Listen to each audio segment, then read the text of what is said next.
Hey, everybody. Welcome to the Player's Take, episode 266. I'm your host, Justin DeSimone, joined by my co-host, Montrell Rice. Montrell, how are you this fine week in April? I am extremely tired. So Post-Easter? Yeah. yeah, Did you do anything for Easter? I didn't get Easter off. What?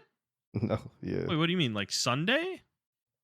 no. I was like sleep. I was studying on Sunday. Oh, I see what you mean. Okay. Yeah, Gotcha. So you were off from work, but you still had shit to do. yeah. I mean, we built the deck in the backyard this past weekend. Mm-hmm. Um, and then before that, I was doing job sites all week. So I literally didn't get a chance to like rest because my wife really wanted to build this fucking deck. So we Wait, built so built a deck, like we're talking like a wood deck? we built the wood floating deck in the backyard. Is it covered or no? We're gonna cover it with some like a TP or not, like a tent, a weatherproof tent or whatever that goes Gotcha. over it, and then we're Okay. gonna put our furniture out there. We already have furniture. We're just gonna put it out there, waiting for the tent to come in. Gotcha. That sounds like a lot of work. Damn, how big is it? 20 by 10 or 10 by 20? Yeah, Wow. 20 by 10. Yeah, Okay. How long did that take you? Holy shit. 2 days. We built it. Well, I guess like 16 hours. We built Okay. it. We started building it in the middle of the day, like around 12 on Saturday. We ended at daylight or nighttime. So around 8 o'clock, and Mhm. then on Sunday we woke up and we got up at 8 and we finished at like 5. Wow. Okay. Yeah, That's 32 hours then for two people. That's pretty efficient, man. I mean, you got pictures of this? I kind of want to see it. I think I put it in the group chat. I did Did put it in the you? group I don't chat. think you Yeah, did. I don't think you did. I did not. Oh shit! I thought I put it in this Yeah. group chat. Throw it in there or just send it to me. I'll be curious to see it, man. That sounds cool. So what does that mean? You're gonna like host parties and stuff now and Uh, I don't know. I mean, she wants to. We always say we are, but yeah. um, I just put it in there. Let me see. Know if you got it. I put it in the group chat. Gotcha. Okay. Yeah, it's nothing spectacular though. It's like, you know, um, we avoid government regulation by doing that. So we got some pallets that we found on Mercari or OfferUp rather, and then we put deck board over the pallets. We put flat wood panels over the pallets, and then we level everything up with the bricks under it. Before that, we put the bricks under it to level up. Or in this place, we put concrete slabs, and then we put the deck leveling or the wood, and then we put the deck wood on there, and that's pretty much it. That's the floating deck in the Okay. backyard. Okay. Cool, man. That's cool. Um, there we go. I think it just came through. Oh, okay. I got you. Oh, so this is like detached from the Yeah, house.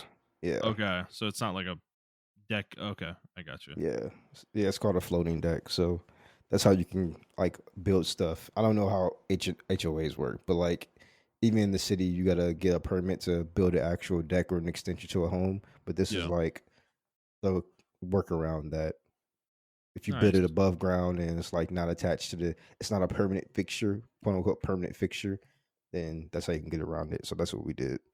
I see. Okay. Oh, damn. Okay, I didn't see the finished pictures. Oh, yeah, that looks really good. Wow, dude, Yeah. that's awesome. Well, that's fun. Okay.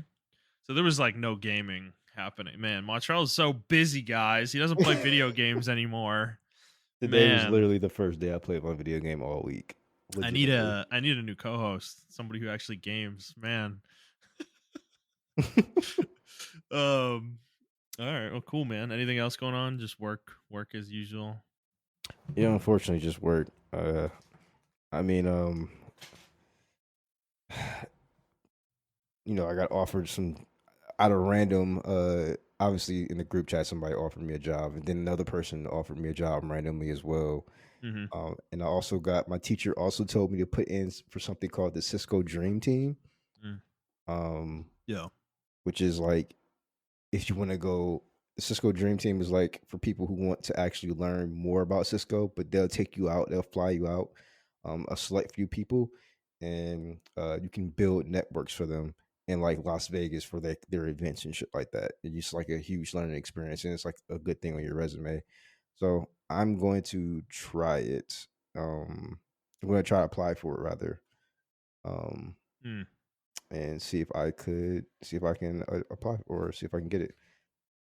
Nice. Okay. Cool. Good luck with that. Yeah, for me it's just been work and home projects and still plenty of gaming, getting the gaming in, but just trying to knock things out. I got a humongous task list at home that I'm just trying to like knock things out every week. And man, it's like never ending. We're trying to get our bathroom or our shower and our master bathroom remodeled, and we had a designer come by last Friday, and he was with us for like 3.5 hours actually.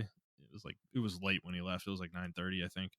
And God, man, we went through all this shit with him. Like we picked out like tile colors, tile type of tile, designed the whole shower and everything. And do you want to guess how much the quote was for?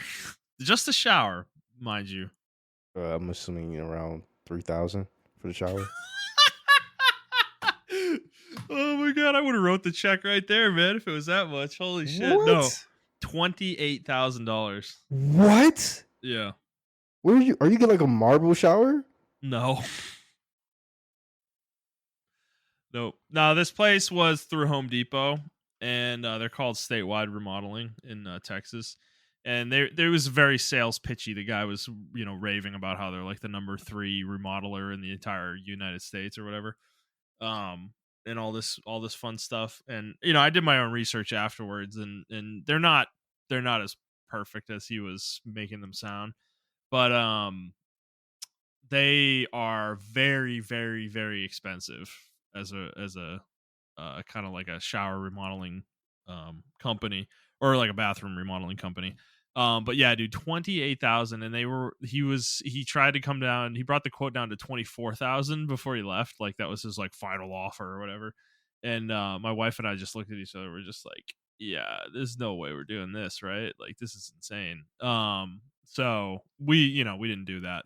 We're gonna shop around for other quotes, but my god, bro, like yeah, my brain, like for a shower remodel, just a shower remodel, was like more in the what you said, like $3,000 to $5,000 range. Yeah. And to be so off on it was crazy to me. I mean, I'm now more thinking it's probably going to be in the $5,000 to $10,000 range, probably.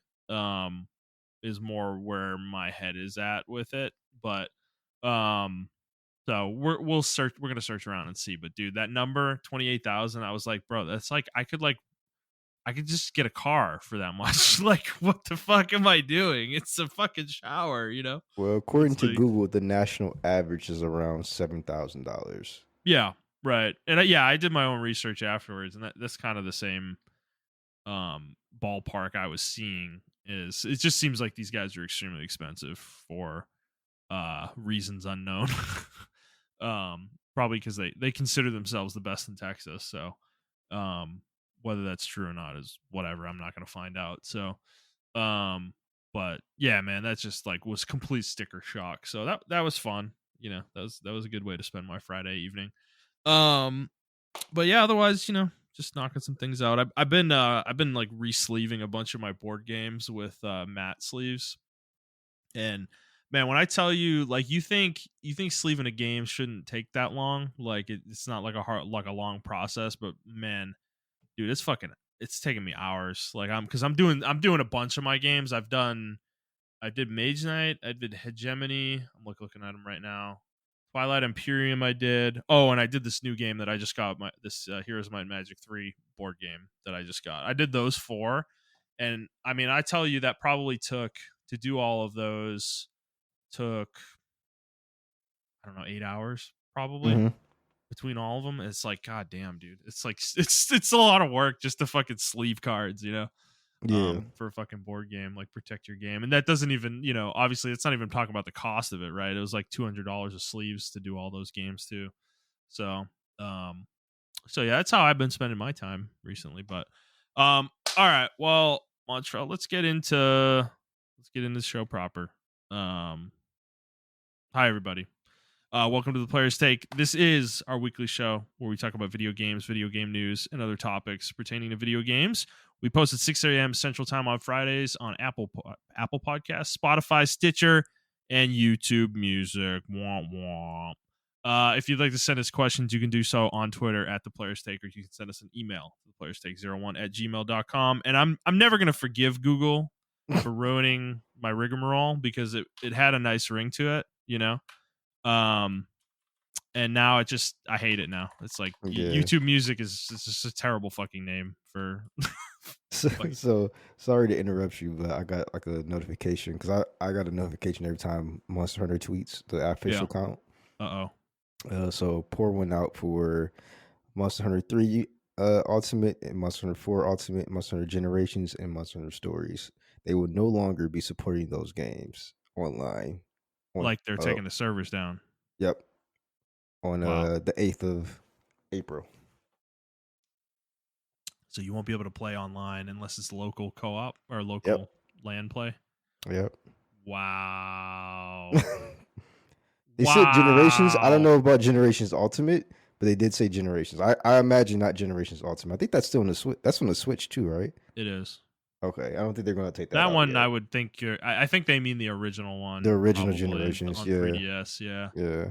I mean, it makes sense. I'm not as long as Generations Ultimate is still alive, then it's not a problem because that game is every Monster Hunter game before it put Yeah. together, basically. So, so yeah, that is sad though. Pour one out, as you said. Anyways, YouTube Music, suck my dick. It's a terrible fucking name. Go back to Google Podcasts. There's actually a lot of things on my feed about this, by the way.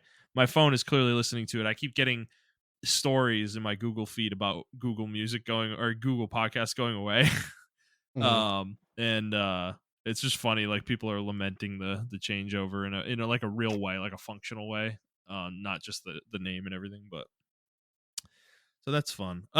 Montreal, I did kind of dabble back into TV this week though. And I started watching. I still have Apple TV Plus. From the free 3 months I got from PlayStation, and I decided to check out a show called Severance this weekend, which is probably one of their premier shows at this point. It's kind of the one they like put at the front of the like on the front page all the time when I'm like browsing in there. And I know it was like at the top of my list, but because it has Adam Scott from Parks and Rec on there, and he's like the main protagonist or whatever. But I just finished the show last night, and let me tell you, man, this show is excellent. Anyone who has Apple TV and you haven't watched this show, like put it on your next up list because it is like this is one of the best seasons of television I've watched in a very, very, very, very long time. Like, I mean, I'm legit, like, I'm not fucking with you. Like, I'm thinking like since like Breaking Bad or Mad Men, probably. Like it was that good for me. So highly recommend this show. It's the main premise is that this is a world where a corporation has developed this technology to basically sever people's minds. So when they're at work, they are basically a different person at work. Like their home and life, their home and work lives are separated essentially. So basically, the way it works is you go into work and they like turn on your severed identity, and that person works for you for 8 hours, and then when you leave, your normal personality comes back, like your home personality, and those two are completely separated. They have no contact with each other. Like they're aware of each other's existence, but they don't they don't remember anything from the other person's life, basically. So that's like the main premise and conceit of the show. And where they end up going with all of that is way more interesting than you would possibly think. But it's a very cool show. It definitely has a lot of moral kind of questions built into it. Obviously, is like it was what this is this like, would this be an okay thing for people to do to themselves? Hmm. That question is asked a lot in the show, and they explore it in very interesting ways. And ultimately, by the end of the show, though, the final episode, like, dude, I was like glued to my screen, like I was riveted. It was fucking crazy good. So excellent show, highly recommended. Severance is what it's called on Apple TV. Montreal, you don't have Apple TV, right? No, I do not. Okay. Well, they've got some banger shows right now. They're really pumping out the content right now, and I've been very impressed with the shows that I've watched of theirs so far, and they're kind of like putting Netflix to shame at this point. Like it's kind of what it reminds me of back in the day when Netflix started doing original content. That's kind of what it reminds me of, is like they are actually like investing in these shows and like doing multiple seasons, and they're not canceling them after one fucking season like they do now. um it's not like just a churn factory, like they're actually putting out like quality television shows. Um so yeah, good stuff. But yeah. All right, Montreal, let's jump into the show proper, what we've been playing. I'll get started this week. I don't have much new to talk about other than the demo we're gonna mention. We're gonna talk about at the end. But still playing Grim Dawn on Steam Deck. I probably played 3 or 4 hours total on this, all told. But still enjoying myself there. And then Unicorn Overlord's been the main game I've been playing this past week. I probably put in another, I don't know, 15 hours since last week's episode. And the game is good. The game is really fun. I'm enjoying it a lot, but um I like right now it's mostly like my opinion on it hasn't really changed at all, which is it's kind of weird that like my opinion on games usually changes a lot as I play them. Like my feeling at the first like 5 hours is generally significantly different from like the last 5 hours. But this game has mostly stayed kind of even so far. It's not really gone up or down from that first impression. And it's a fun game. There's a lot of content in this game. It's very long. I think that's you know good and bad, I guess. Like if you're not like super into this, then this game's gonna wear you out probably by the end of it. Because I think I have 30 hours on my game clock, and I'm literally only in the second region of 5 right now. And I still have 3 other regions to go after this. So it's a long game. There's a lot of content, but the game systems are still, it's just as fun as they were before. I do think the amount of characters they give you though is like really overwhelming in the game. You're basically getting thrown unique story characters like every battle you fight, almost like in the side quests and the story elements.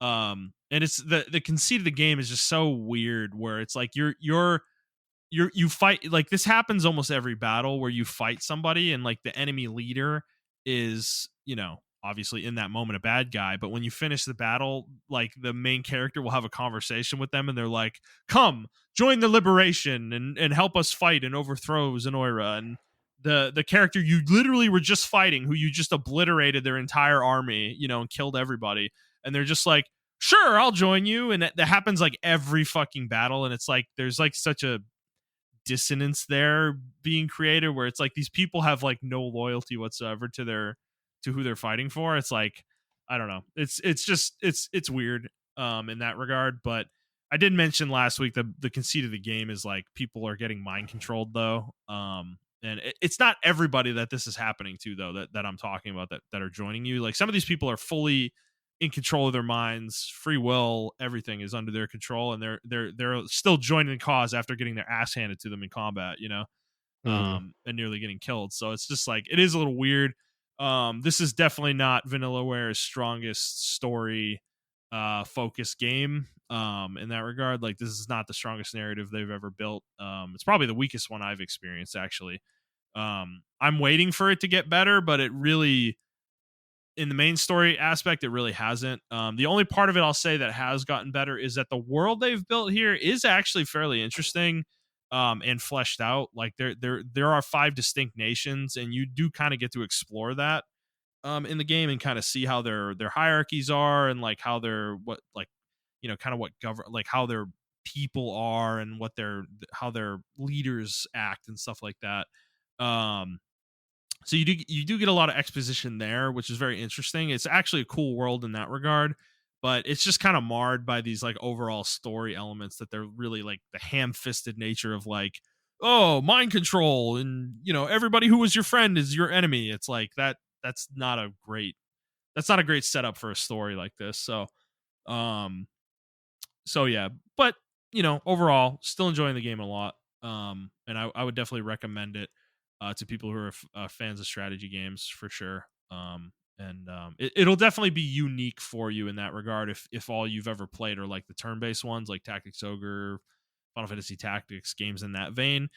This will definitely be unique then if that's kind of all you've played, because this is it's a real time game, but you can pause at any time and issue Hmm. commands and stuff like that. So I definitely recommend it in that regard. But um, so that's pretty much all I've been playing besides that demo. Montreal, have you been continuing to play Rise of the Ronin?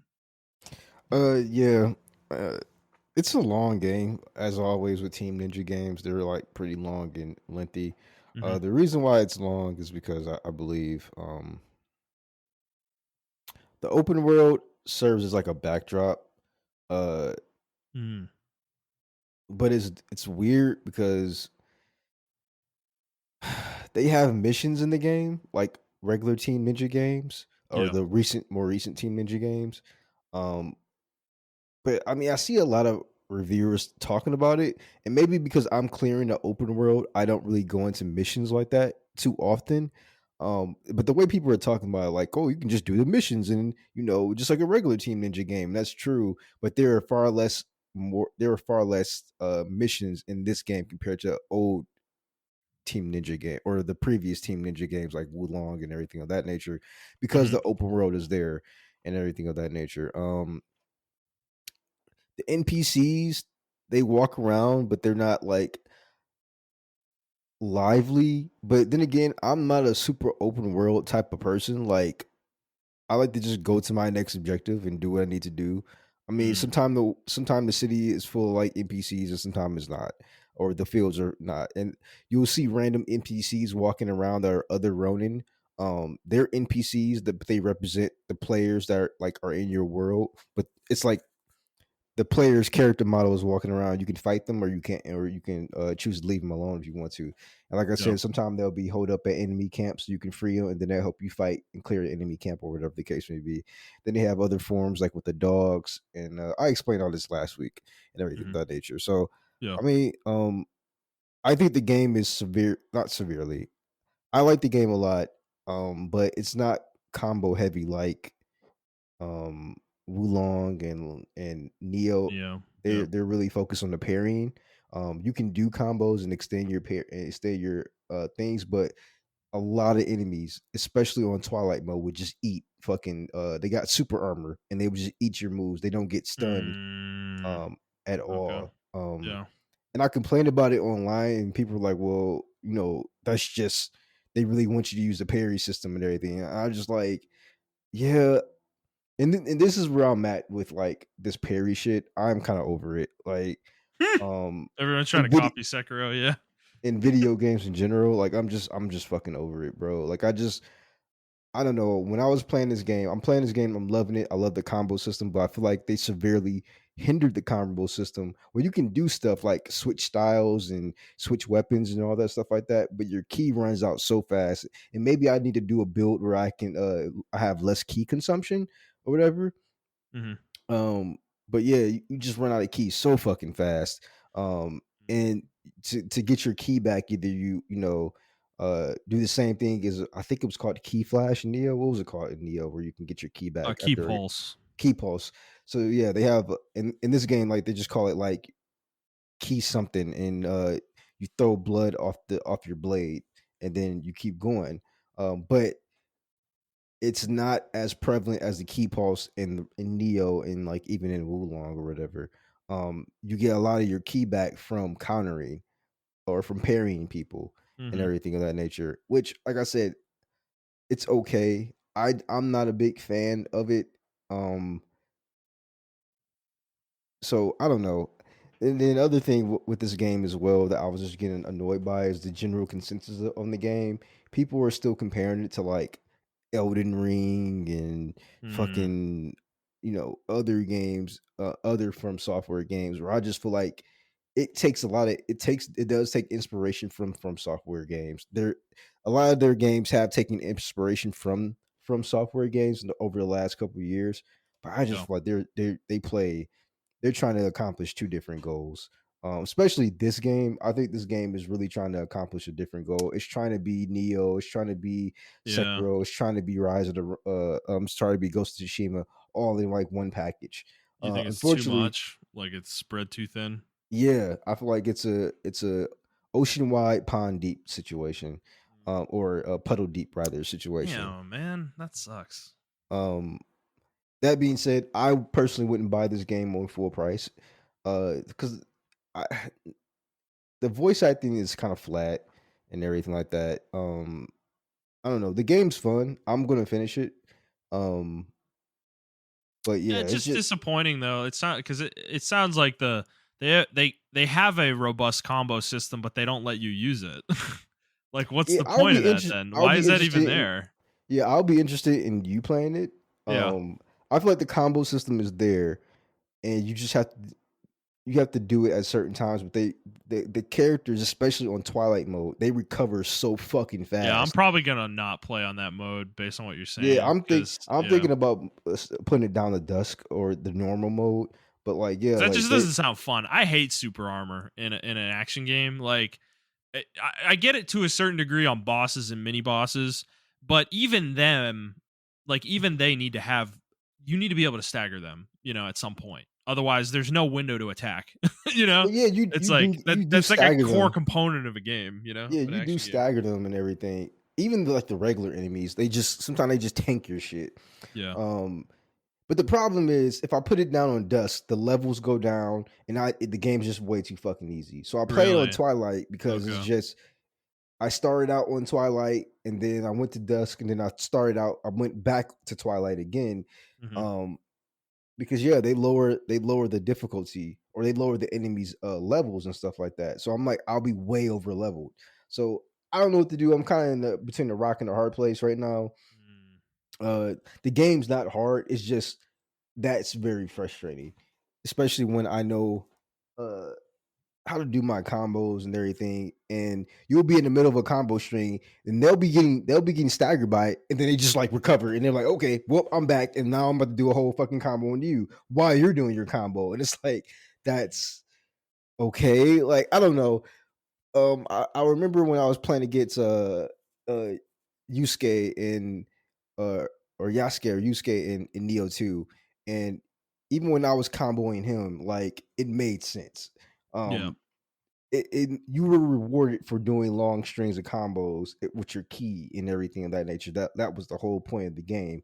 Um in this game, it's like they really want you to parry. And it's like, I don't know. And this is my issue. Yeah, I mean, can we just get into Stellar Blade, because it's Yeah, going to sure. lead to No, Stellar yeah. Blade. I was thinking the Yeah, same thing. You're bleeding yeah, into Stellar Blade. Yeah, yeah. So like, this is definitely. my issue with Stellar Blade as well. I I am, and this is actually my issue with like the gaming stratosphere in general, right? Like, I don't fucking know. I don't know what an action game is now. Like, and that's I don't know what people's definition of a fucking action It's game is been now. muddled so hard. Yeah. And I am kind of sick and tired of. I was loving what Neo, Wulong, even Wulong has parrying in it, right? It Yeah. does have parrying in it. But they do it in a way where it's like a dance almost. You have to play Wulong to understand it, right? It's like a dance. Yeah. And in Neo, your key pulsing, your combos are your dance. There was a rhythm to the game. In my opinion, Rise of Ronin doesn't really have a good rhythm. That's what it is. The Mm, rhythm is off in the game, in my opinion. okay. I can't figure it out. The back and forth between you and enemies. Yeah, Yeah. it's really fucking weird because they It's like want you to parry, it's and it's like, disjointed. yeah, and the game doesn't know what it wants to do. Like, oh, we have all these weapons. You can do this key. You can do key pulsing. You get more abilities to key pulse, because they got this thing where you can fill up your blood gauge, and then when you key pulse, you get like a large portion of your key back. And I don't like that. Because you gotta fill up your blood gauge by attacking the enemies and like switching styles and stuff like that. And parrying. And then you can key pulse. And then you get like a lot of your key back. Yeah, whereas in Neo, if you remember, you could key pulse in the middle of a combo if you did it correctly. Like if you switch stances in the middle of a combo, you would key Yeah. pulse automatically when you did that. You would Yeah. still lose a little bit of key, but it would get you back up to whatever however much that max was with that loss. And you could continue your combo at that point. And they have the same system in here. The problem is they tank a lot of the shit. So they don't get Yeah, if staggered. enemies aren't getting staggered, you can't do a long combo. Yeah. So I don't understand the point of it. You see what I'm That's saying? what Like, I'm saying. Yeah, you yeah. you you like if you're like this is why Sekiro is such a fucking masterpiece, right? Because that game didn't get drawn into this bullshit. Like that game was focused around the parrying.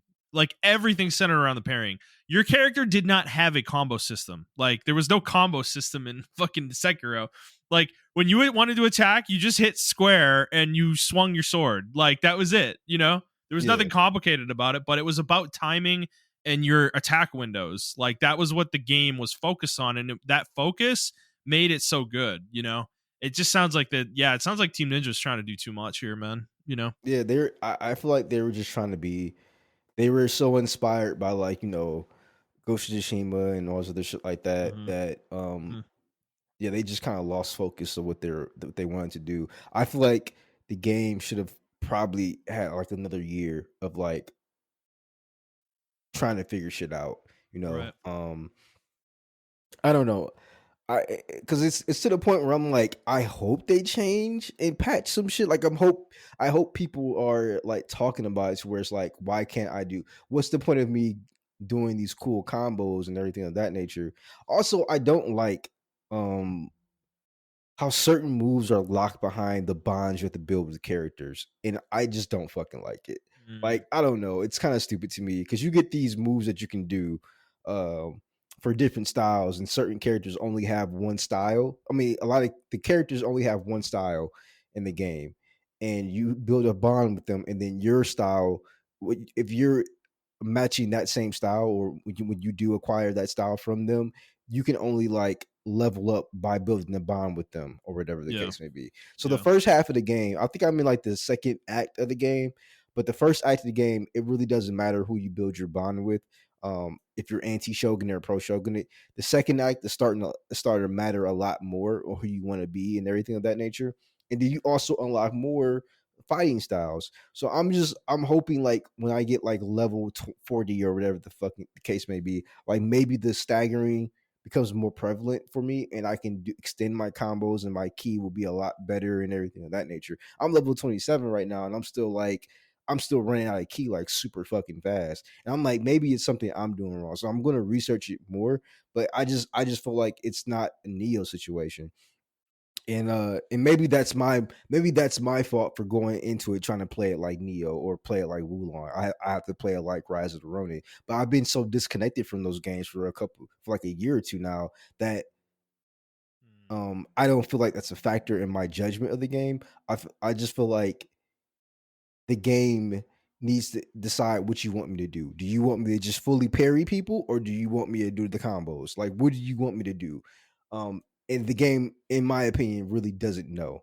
Like, I would just be interested in seeing how you feel about it, because maybe I'm wrong. Sometimes I talk about it, and then you like, well, Montrell, this is the way it actually supposed to go, and I'll be like, okay, now I see. But yeah. like, I don't know. I don't fucking know. But even with like Stellar Blade, so the positives about Stellar Blade is like I love the music in the game. I think the music is one of the I've best. been jamming to that Yeah, Ido 7 theme all week, dude. yeah. I think the music is up there. But the music is up there. The graphics are really fucking good. I Yeah. actually do like the combat. Um, Mhm. despite like what I'm about to be negative about it for, but that's my personal opinion. It's not my personal opinion. It's what I went into it thinking it was going to be, and then getting let down. So that's where I'm coming from, right? Well, So are these expectations that like people said stuff and you're like, "Oh, it's that game," and it's like not that game? Like people are saying it's something but it's not. No, I went dark in the game. Okay. Yeah, I went You dark just on the jumped game. into it. I Okay. just jumped into it. I avoided spoilers when they mistakenly released the demo like 2 weeks ago. And then they locked it up again. Um, and people were posting pics and everything like that of it. Um, but I knew something was up when I saw it in the state of play, and they didn't show any. They showed gameplay, but it was only like during the fight, the cinematic part of the gameplay, like when you're doing a finisher or something Like like a that. crazy combo or something. Yeah. They Right. weren't even showing combos; they were just showing finishers. And I'm like, this is pretty fucking weird. Why are they just showing finishers? So once the game actually released and I got my hands on the game, I figured out why they were just showing finishers, because this game is it has the atmosphere of Near Automata, but the combat of Code Vein meets Sekiro. And Uh-oh. um Oh no. Okay. it's like what Code Vein was trying to be, in my Yeah. opinion. Yeah. Um, and it has the parry system or whatever, and then you can unlock moves and everything like that. And apparently, you unlock more beta skills and You I do. think more suits and stuff like that to make the combat faster. But when I was playing it, the demo they should have just kept that shit in the water for me, because there was a lot of people like me who were just like, yeah, I'm just gonna wait till it's free on PS Plus or whatever, because I played the game and the game is extremely slow. I feel fucking heavy. Her dodge fucking sucks. It's um but when I'm doing the actual like fighting and the actual parrying and everything against the bosses and everything, it feels like really good. So it's like I was expecting um I was expecting Bayonetta, Devil May Cry, Near Automata, and every. Oh, let me get one thing straight about Near Automata. I don't think people. And this is why I went into a tangent. I don't think people know what action games are. I don't think people know what Near Automata is. Near Automata is a character fucking action game. I need people to get that through their fucking heads. It Mhm. is. It plays like Devil May Cry, or not like Devil May Cry, but it plays like Bayonetta and Devil May Cry. It plays like those games. That's what that game is. Yeah, or like God of War, Yeah. like The, it's because like the timing of the dodge in that game is it really reminds me of God of War a lot, actually, with the perfect blocking. You remember from yeah. God of War 2? It reminds me of that, like, because it's actually pretty generous. You have a decent sized window in near automata to dodge, and you'll still Yeah. hit the perfect It dodge. exactly. And it's the same thing with Bayonetta. You get witch time when you do Yeah. your perfect Right. dodge. Yep. And it's super fucking generous. Yep. Um this game is not those games. That being said, okay. Now, what do you mean by that, Mancho? You do have the perfect dodge in the game. You can go, you have the perfect dodge and Yeah. everything. It's not those games play totally different. Um, I can't. Near Automata does not play like Sekiro. It Nier doesn't is a have. very quick game. Like Yes, it's a very fast paced game. Yeah. yeah. This game, It's not that. It's definitely it's not that. yeah, it's trying to be, and people are like, oh well, the combat. They're saying the combat. Now, if you're saying the atmosphere, yes, the atmosphere with the The game is trying to aesthetic. give you the Yeah, aesthetic. It definitely. gives me Character near vibes. design. Yeah. And then, yeah, the character design and everything that gives you near vibes. But people are saying specifically, I asked them too. I'm like, are you talking about the combat or the atmosphere and the aesthetic? They're saying no. I mean, yeah, the atmosphere and the aesthetic, but the combat too. No, those are two totally different things. I'm sorry, y'all. This is the From Software. I'm gonna just start calling it the Soulsborne formula. This is the Soulsborne formula of combat, like I think through so. and through. Yeah. Um, there's They no even have debating it. they even have like the hidden enemies that ambush you and shit. Exactly. Yeah, because that happened to me Yeah. too. Yeah. Like this is that you have a bonfire and all that shit. Like this Well, and like the is weird attack patterns and stuff. Like these enemies are like they don't attack you in a straightforward way. They'll like they're like they're they're arching back, and then they're like swing. It's like that kind of yeah, shit, and it's annoying. Like I'm sorry, I'm kind of a little tired of that stuff. Like it's just like if you're gonna attack me, fucking attack me. Like there's still timing to it. It's like you don't need to be like this weird, unpredictable shit to make the game challenging. It's yeah. like I don't know. And so that's where So that's where I'm at with the game. Like that's what I'm Okay. talking about. When I played the game, I wasn't expecting that, and when I got that, I was just like, oh, ew. Like like I'm like I Okay. played this game 1,000 times already. Interesting. Yeah, Um, see, I'm I haven't played those games as much. So I actually came out of this demo pretty positive. Like I might actually play this game when it comes out later in the month. and you know what? That's Um perfectly candid. I yeah, I just I don't. I'm not saying the game is bad. I just think, right. and I can't say the game's not for me. It's just an older version of me You're not that looking played for this. yeah, I Yeah. played 1,000 of these games already. You're not necessarily looking for it. Yeah. Yeah, because I'm with you. I think it's I don't know. I keep seeing all these Sekiro comparisons and like, yeah, there's a perfect parry and all this shit, and there is kind of like a it's not a stagger bar, but there's like a shield bar, but it doesn't really work. It doesn't work the same way. It's kind of a different mechanic, but I see it more in that like soul. It's kind of like halfway between like a Souls game and like a character action game. Like it's kind of in the middle of those to me. Yeah, yeah, I can see that. Because it does have a combo system in it. The attacks, the light and heavy attacks, like actually have very detailed combo strings. If you go into the skills menu, and look through them, and um, they do different things. Like they're not just variations of the same combos. Like there will be significantly different animations and attack patterns if you go through those combo strings. So it's in that regard, I was actually impressed with the game in that regard because it kind of makes me think as you get deeper in the game, there's going to be certain enemies where certain combos might be effective against them versus others. You know, you don't necessarily going to want to spam the same combo throughout the entire game. You know, because the timings are different on the combos. You know, because it's Mhm. like if you just do like square, square, square, triangle, you know, that one is like kind of a bread and butter easy combo to get in quickly. But then if you try to do like square triangle, that's a very long drawn out combo, but it's the same number of button presses. And this is definitely an action game where you do not want to button mash. It is not a button masher. Like you want to be more deliberate with your button presses. That's kind of what I came out of the demo feeling at least. Is you will miss your combos if you're kind of button mashing too much in this one. And I do think the parry and dodge windows are a little weird. They feel really short. Like you know, with what I was talking about with Nier, it's like the opposite here. They feel pretty strict actually. Like you Yeah. really have to hit the timings if you're gonna get like a perfect parry, perfect dodge.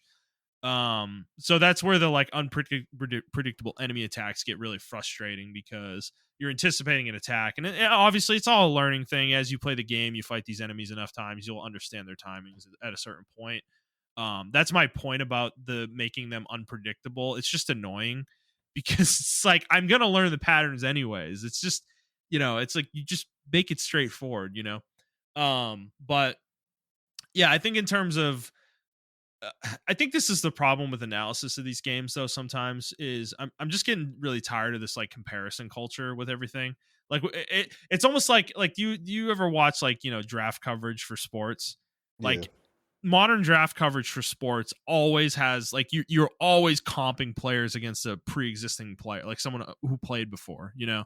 Um they don't ever describe these players in a unique way like, oh, this guy is completely unique. There's no like that never happens anymore. It's like a really frustrating way to like it's like the bread and butter of that industry, and it's starting to become the same thing with gaming where like every game that comes out, like we're always trying to like fit it in some box. Like this is a Nier Automata Sekiro hybrid game. It's like, I mean, okay, it definitely in terms of like the vibes of the game, the aesthetic, the music, the world, even the design of the characters, and the design of the enemies too. Frankly, like it and the story, even it's like it's taken very clear inspiration from Nier, in that regard. But this is my problem with that comparison is that Nier is like a 10. It's a masterpiece, you know? Like Nier Automata is one of the best games I've ever played. So when you're making that comparison, you have to make it with that in mind that like Stellar Blade more than likely is not going to be that because what made Nier special isn't just it's not the combat or the characters or like the story in a vacuum. It's all those things together, and then it's the end of that game is an extremely special experience, like it is unique within video games, that's why that game is so special. So to like make that comparison with Stellar Blade, you're getting into really dangerous territory where, like, to me, you're setting people up for an expectation of something that they're not going to get, because Nier is a very philosophical game. Stellar Blade, from the hour and a half I played of it and the introduction to the story, it's not going to be that. I'm sorry, like, I don't think this studio has the chops to tell a story like that, at least based off what I experienced early on. Obviously, it's an hour and a half. I could be completely wrong. Maybe when I play the full game, I'll have a different view of it, but that's my vibe so far. Like, they're not the character, the line delivery, even the character dialogue is not really that good. It's not great here. Whereas Nier is like the total opposite of that, even early in the game, it's the opposite of that. Um, so that like, to me, that comparison is it's like skin deep, once you get into the game, Stellar Blade's kind of its own thing. And that's what I came out of this demo feeling, though. I think that's why I'm interested in playing the game, is that this is a kind of a unique action game experience, at least for me. Because I have not played Souls games a ton and I'm not super into them. But this is enough of a there's enough of like an aesthetic and gameplay break here, a mechanical break here from that Souls formula, that I'm actually interested in playing this game. Because that first boss fight that you do at the end of the first level was cool. It was a fun fight. Like, I actually enjoyed the fight a lot. It wasn't like I beat it in one try. It wasn't hard, but I agree with what you said, where I feel like the game's mechanics, though, came to the forefront in that boss fight. Like, they really shined there. Like, I kind of feel like they designed the game around these boss fights. Like, that's the vibe I was getting, because fighting the normal enemies was way harder for me than that boss fight was. Like, I wasn't getting it with the normal enemies. Like, they were just annoying. Yeah. A lot of them, and I don't feel like the game mechanically is like sound in those fights, at least so far. Maybe later in the game, when you unlock more skills and stuff, it becomes more evident, I guess, like with the design there. But at least in this demo and this first level, like for instance, the shield enemies, like, they're like super annoying. It just feels like you don't have the tools to deal with them in this level, but they're still throwing them into the level, and making you fight them. So that kind of thing is kind of like a miss, that's like they're kind of missing there with that kind of design, like level design. So um but overall, I don't know. I did enjoy it. I do like it. I do like the style of it as well. Like Montrell said, the music is really good.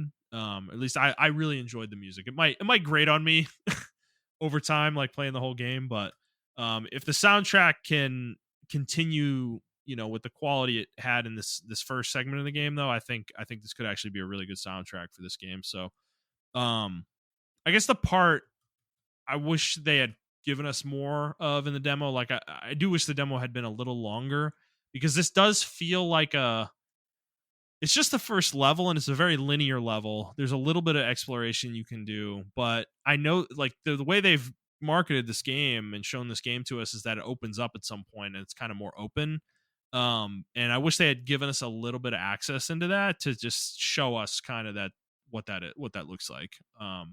Because that's the part of it, like, how open really is it? Is it kind of like near open, like Near Automata open? Because that is obviously, that game is open world, but it's not.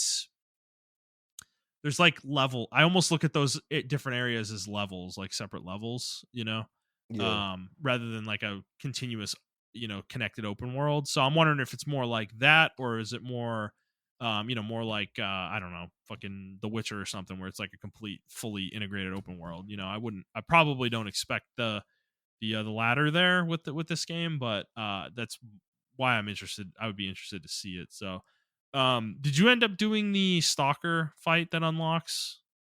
No, I put the demo down after that fight. Um, Okay, because maybe I should have played it. I didn't know that yeah, unlocked. So if you still have it, go do the stalker fight. I didn't actually do it myself, but that was because I didn't really want to. I got enough out of the demo. Like, I'm satisfied, and I kind of want to, like, I think I might play the game off of what I played. For you, though, I think maybe go play the soccer fight in the boss challenge. because it unlocks, like, you get a lot of skills unlocked that are not unlocked in the first level. So you'll have more mechanics available to you. Like there is a gun element where you actually will have a gun you can shoot Hmm. and stuff, and she has additional skills and things like that open to her, that you can use in that boss fight. And apparently that boss fight is much more difficult than the Abaddon one that you do in the first level. So I don't know. I think it looks good, or I mean, feels yeah, good. Feels good to play. it looks okay. I mean, like I said, it's not a bad looking game at all, and the game's mechanics is not bad. Everything of the game is just not bad. It's just not what I wanted out of the game, and I'm severely let down because I felt like when the game first dropped, Yeah.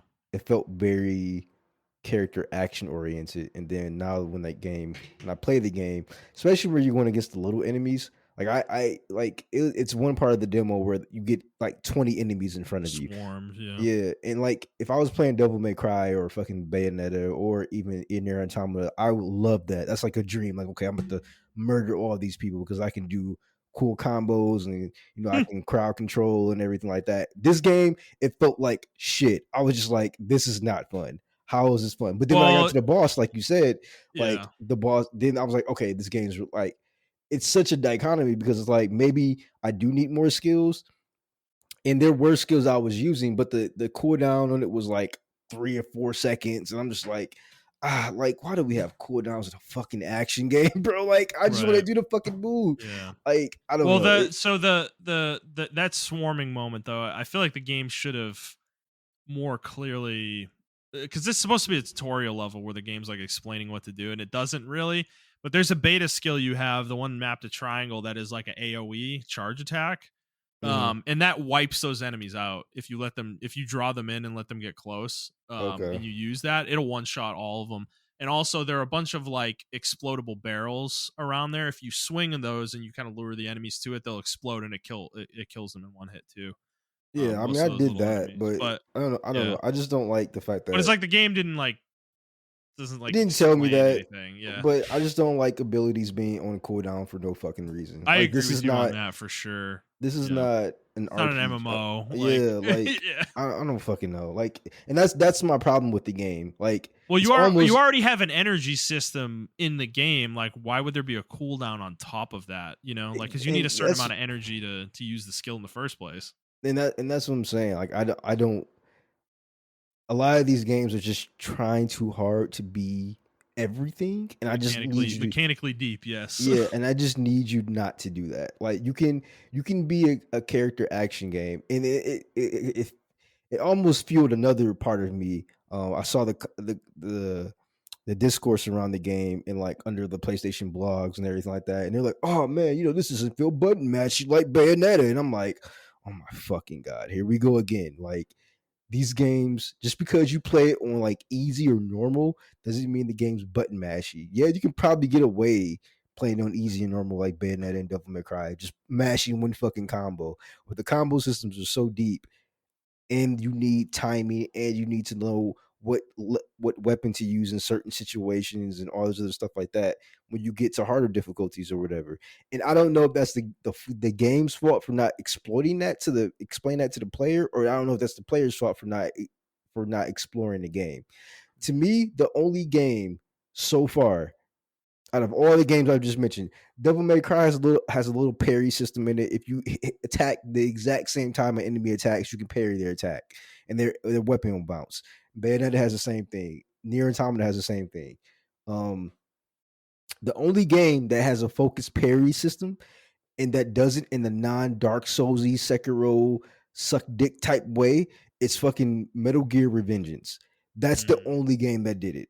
And I love that that game was a character action game through and through with a really good parry slash block system. yeah. And nothing has ever touched it ever since. And that game's 11 years old. So you're telling me 11-year-old game is outperforming gaming today? That's Yeah, insane to because me. everybody's just copying, dude. Like that we talk like this game, right? Like this game in particular is obviously inspired by Nier. Like they're very severely, like, I'm not gonna say copying, but like it's so obvious that that's the aesthetic they're going for, and the feeling and the vibe of game they want, they wanted to make. But the combat is just a mishmash of other games, really. It's not its own thing. It ends up being its own thing inadvertently, but I don't think that was what their goal necessarily was. Like, I feel like they were taking inspiration from other games, which is, there's nothing wrong with that. But like, to your point, like, I just, with all these games coming out lately, like there's a lot of great games right now, but dude, it's just like, we need some innovation, people, like something. Where's like like I said, like, Nier was a unique experience, where is that? Like, I need more of that. Like Rebirth, it's another game, right? Like, this is, I don't know, maybe I'm too strict about this with the way I rate games, but to me, like, a masterpiece is something special in the regard of that it's something we really haven't seen before, like, and I don't want to be super strict on that necessarily. No, um but so it doesn't have to be a masterpiece. I'm sorry to cut you off, but yeah, go ahead. what your thought just made me realize one Yeah, thing, and I gotta get it out. So it doesn't have to be a masterpiece, right? And the reason why I look at, a lot of people are like, oh, it's nostalgia, looking at these games with nostalgia or whatever. And the reason why I don't think it's nostalgia, right? Like in the PS2, and even in the PS3 era, um, we got games that were so unique from each other. So, like in that PS3 slash Xbox 360 era, we did get games like Metal Gear Revengeance, right? In the yeah, PS2 era, we got right. games like Shinobi slash Nightshade that took the 2D formula of Shinobi and then put it in 3D to where you're a ninja and you fight hordes of enemies, right? Or they like maybe like five enemies that come at you, and you can do a combo and then you kill them, right? And then they'll freeze in place, and then you can your attacks get more powerful because they're frozen in place. And then you kill another enemy, and then they froze in place, and then your attacks get more powerful too, where you can start one shotting enemies throughout the entire thing. And then when you get done with the combo string, you will sit there, and then you'll like your blade will be like ding, and then they'll all die like an anime or whatever, like Oh yeah. the little sheep things or whatever. Yeah, yeah, So that's like cool. that's fucking cool, right? And I've never seen another game try to that. I never seen another game um Capcom's fucking God Hand or whatever, where it's just like a wacky ass game that's like I can't even fucking explain it. Like some fucking dude gets the hand of the power of God in his hand or whatever, and he's like in a Western themed world. He's just fighting people, and like the combo system's crazy. It's like over the shoulder camera. It was like one of the first games to kind of try out over the shoulder action type camera game. And it was kind of wonky at first, but once you get the hang of the game, it's like really fucking cool. And we don't get shit like that no more. We don't get the God Hand. We don't get the Shinobis or the Yeah, it's just, I Nightshades. mean, gaming right now is really derivative, dude. Like, yeah, we don't talk about this a lot. I guess we haven't talked about this a lot lately, but yeah, no, gaming definitely feels like derivative right now. Like, We wouldn't have got a game like Near Automata. Like it would have just been like even in the PS4 era, we got the Near Automatas and stuff like that. But yeah, everyone's just trying to be there. Everyone's just trying to emulate what they saw, right? what they think will sell or what they think is popular. Yeah. It's a follow the leader mentality where, like, no one's leading, like, even from themselves, Elden Ring is just, it's like, it's an open world Dark Souls game. There's a little bit more, mechanical depth there, but like, I don't consider that an innovation in that space. It's like they're just making their game bigger, and for a lot of people that's enough. Like, actually, for most people it feels like that's enough. Same with Rebirth, right? They just made that game bigger. It's not really it's not really that different from Remake, and for most people that's enough. That's what they want. They just wanted a 150-hour fucking Final Fantasy 7 Rebirth remake, RPG. But I don't know. I think you and I are looking for a little bit more, like, we want like Well, the we want a game, developer to wow us, hit us with something that we haven't seen before or experienced before, yeah, I don't need the game to be a fucking 10 out of 10. I just I want a don't good either. No, I'm not experience. saying that. I'm not saying that Yeah, Yeah, I and don't want that's to why get I caught brought up those 2 there. games up because those games definitely have flaws, like Yeah, Nightshade or Shinobi yeah. and fucking God Hand. They have their flaws. They're probably 6 to 8 out of 10s on a good day or whatever the case may be, but they were so unique to me that I remember those games and they stood out to me. You know what I'm saying? Like, dude, yeah, no, an example in the strategy space, right, or in the RPG space is Last Remnant, right? Oh my, like yeah, exactly. We never had another that Last kind Remnant. of game, right? Like Square Enix has put that game in a closet, and like I feel like and is never going to talk about it again after we got that remaster a few years back. And it's such a shame because it's a fucking wonderful game, you know? It's not a Exactly. 10. It has plenty of issues. It's got really fucked up leveling system and progression system that's really fucking weird and backwards. But dude, it's one of my favorite games though. It's so interesting. There's no game like it. There's no game like it. You know, and I just like that's what I think that's what we're talking about here is like we need take some chances and like make games like that are like a little different, you know? It's like it's not I don't know. Like even Unicorn Overlord's a good example, right? I'm not like blown away by this game. It's not like this isn't a 10 out of 10. I'm not like it's not going to be one of my favorite games of all time. Yeah, yeah. But dude, it's like it's in a space in strategy that like no one has touched for 25 years, you know? Or even 30 years almost at this point. Like Ogre Battle's been dormant since the N64. It's like and no one else is like trying is like making a game like this. It's like Yeah, why? Like what are you afraid of? Like I don't they're understand. afraid of like failure. They're afraid of the problem is games back then did not have super inflated budgets, so they can get away with doing crazy shit and like, okay, we'll try on the next one or whatever the case may be, right? And then you Right. get hits Well, you're like making them so fast back then too, year, 2 years max, you know. exactly, and Yeah. I don't know, like one of the greatest franchises, right? That both me and you play, Monster Hunter, that was like a very unique experience back in the day. Like Yeah. everybody, Oh yeah.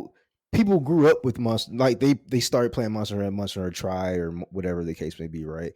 And I always tell the story of Monster Hunter for like how I started playing it because I saw it on the back of a Game Informer, and I was like, yo, that cover looks cool. I'm about to go buy the game, and I hated the game. I'm gonna be honest with y'all. The first like 5 to 10 hours of the game, I hated it. And I was like, you know what? Yeah. I bought this game with my own money. I'm gonna fucking master this game. And I played it, and I was just like, after I beat the Yayan Kutku, I was like, oh my god, I get it. I get this game now. And it just it for me, it was just like one of the fucking unique experiences. But Capcom would have never took that chance if they had their multiplayer initiative. They had like Resident Evil Outbreak, another game, and Monster Hunter all come out at the same time, and they were like, "Okay, we're trying this, and we're gonna see what sticks." Right? They're just throwing shit to the wall, and that's what I actually liked about um, EA's initiative when they had that initiative. Like, we're trying shit out, and we're seeing what sticks to the wall. But the problem is, the games that came out already came out. What was it called? Wildlands or Wild oh my god. What fuck, dude. I exactly? We forget. don't even know the I fucking don't name even know because the name. it's I a Monster Hunter clone. You know. know what I'm saying? Like, so like it's nothing but a Monster Hunter clone, and we're like, Wild oh, Hearts. Wild Wild Hearts is Hearts, what it yeah, was. Yeah. and it's something but like a fucking Monster Hunter clone or whatever the case may be. A lot of people are like, ooh, this game's really cool, and then it just died. You know what I'm saying? Like, because we already have Monster Hunter. Like, why do we need another Monster Hunter? Think of Right. something better. You're You making a know, shittier version of a game that already exists. It's like all these Souls clones, right? It's like from exactly. literally is at the pinnacle already. Like, what do you think you're gonna do there? You know, it's like I don't know. Yeah. So So we and like then that inflate. So we inflate a game like Liza P. You know, everybody was like raving about that game last year, and it's like I haven't played it. I don't think you've played it either. I haven't either. But my assumption is it's probably in Stellar Blade territory in terms of what like ultimately it would be. Yeah, Um, it sets itself apart from its like because unfortunately, like as much as I'm talking shit, like Neo fits into this category as well, yes, totally and does. It's just Wulong, like Neo is like executed like perfectly. You know, yeah, like it's just a really solid game. It has a little of unique mechanics with like the key system and everything, but for the most part, it's not a unique game. You know, yeah, it's not, but it's just the really well made. exactly, and it doesn't try. It's like, oh, we're trying to be But this. We're it's gonna not give doing you what. It's not we're doing gonna what Rise get of the Ronin's doing, right? It was very focused too, though. yeah, and Right? that's the Yeah. difference, right? I Yeah. think, and I don't like games that go everywhere. Yeah. Right Right. now, I Totally. feel like I have to, like I said, I have to play Stellar Blade again, and I feel like Stellar Blade is trying to. Oh my god, Deli, you gotta go. Like I understand, I Oh my understand, god. I I get love it. it. Let her Um, stay, man. She wants to be with you. Oh. no, she's been bad. She's been super Okay. bad the past couple Okay. of days. Yeah. Actually, she's been driving my wife insane. She figured out she really wants to go outside. Um, Yeah. so one day she pooped on the mat, and Mm. that Mm. was my fault because I didn't clean out the boxes, right? So all Oh, right, okay. cool. So she pooped on the mat, and then my wife took the mat outside to air out, clean it, and everything of that nature. And then I guess she figured in her head, that's how I can get the back door open. I can go outside. Because we let her outside like 10 minutes a day or something. Not even 10 minutes a day. Like when we're going outside in the backyard, we try to let her outside, but she's just so obsessed with going outside. So she did it again. My wife cleaned the mats and everything, and she pooped on the mat. And then my wife No. watched her just walk to the door and wait. And she's like, "Oh my No. god, Montreal, she's Oh, pooping on the mat." that's way too smart, dude. That's crazy. Cats No, are fucking crazy, yeah, dude. man. She tried it again, but I think Oh, that's so sinister. my wife nipped it in the butt real soon. So Yeah. she's not doing it anymore. But yeah, she was being really bad this week. So but yeah, I don't know. I gotta play the game a little bit more. I Mhm. want to give Stellar Blade the benefit of the doubt. I just want another character action game. I think character action games are really cool because you can do a lot of unique shit with them. Like another game that's not even a 10 for me, right? But it's a character action game is Astral Chain. I think that Mm. game was so unique Mhm. what they were trying to do with that game. Yeah. Um, but like we're not going to get that game again. Like I don't know, we never would have got like even it's a side, even though it's a 2D like beat 'em up, we're never going to get a game like Beautiful Joe again because people are just Oh scared to my take god. risk. You know what I'm saying? Yeah, Like man. I even Capcom won't revisit. Like, come on, man. Like, what a fucking banger of a game, dude. yeah, Oh, and that's what I'm talking about. Like that's what we need in gaming. And even if like I don't know, like I just feel like the strategy RPG, that's a whole unique experience because you can do so much stuff with you strategies. really can. Yeah. And I feel like that with character action games. You don't have to use the Dark Souls formula every fucking time. You don't have to use the From Software formula. And you know what? That's a unique experience too because look how many games spawn out of that genre of like that Yeah. specific style of gaming. And I just feel like we've done it already now, guys. Yeah, Like no, from like when they made Demon Souls and then Dark Souls 1, like at that point in time, those were extremely unique games, you know. yeah, Um, exactly. yeah. And um I don't know, man. I just Stellar Blade, like the conversation, and then another. I'm sorry, I know we're going on Stellar Blade for a while, but it's like the other Mhm. conversation that I have is the media bias with it, right?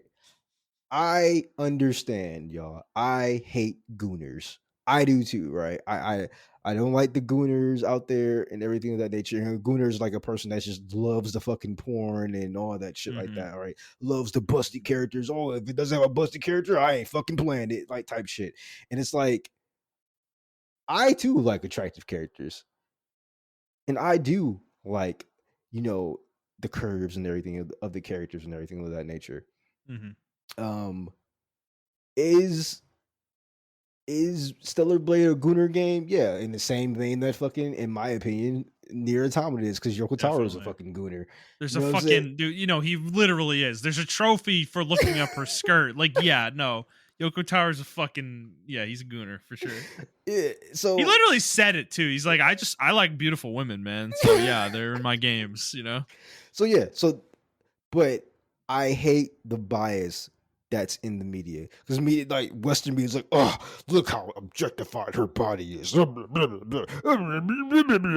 then at the same vein, you're praising Baldur's Gate 3 for how big some of the characters' dicks are, or the sex scenes and everything like that. You're literally praising the game for the same shit that you're shitting on Stellar Blade for. Because Baldur's Gate 3 is some gooner shit too. Like the sex scenes are goonerish.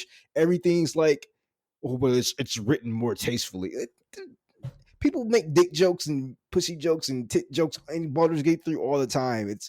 It's tasteful. I mean, it's not tasteful, but it's like it's funny and shit like that. So why can't Stellar Blade do the same fucking thing? I just don't understand.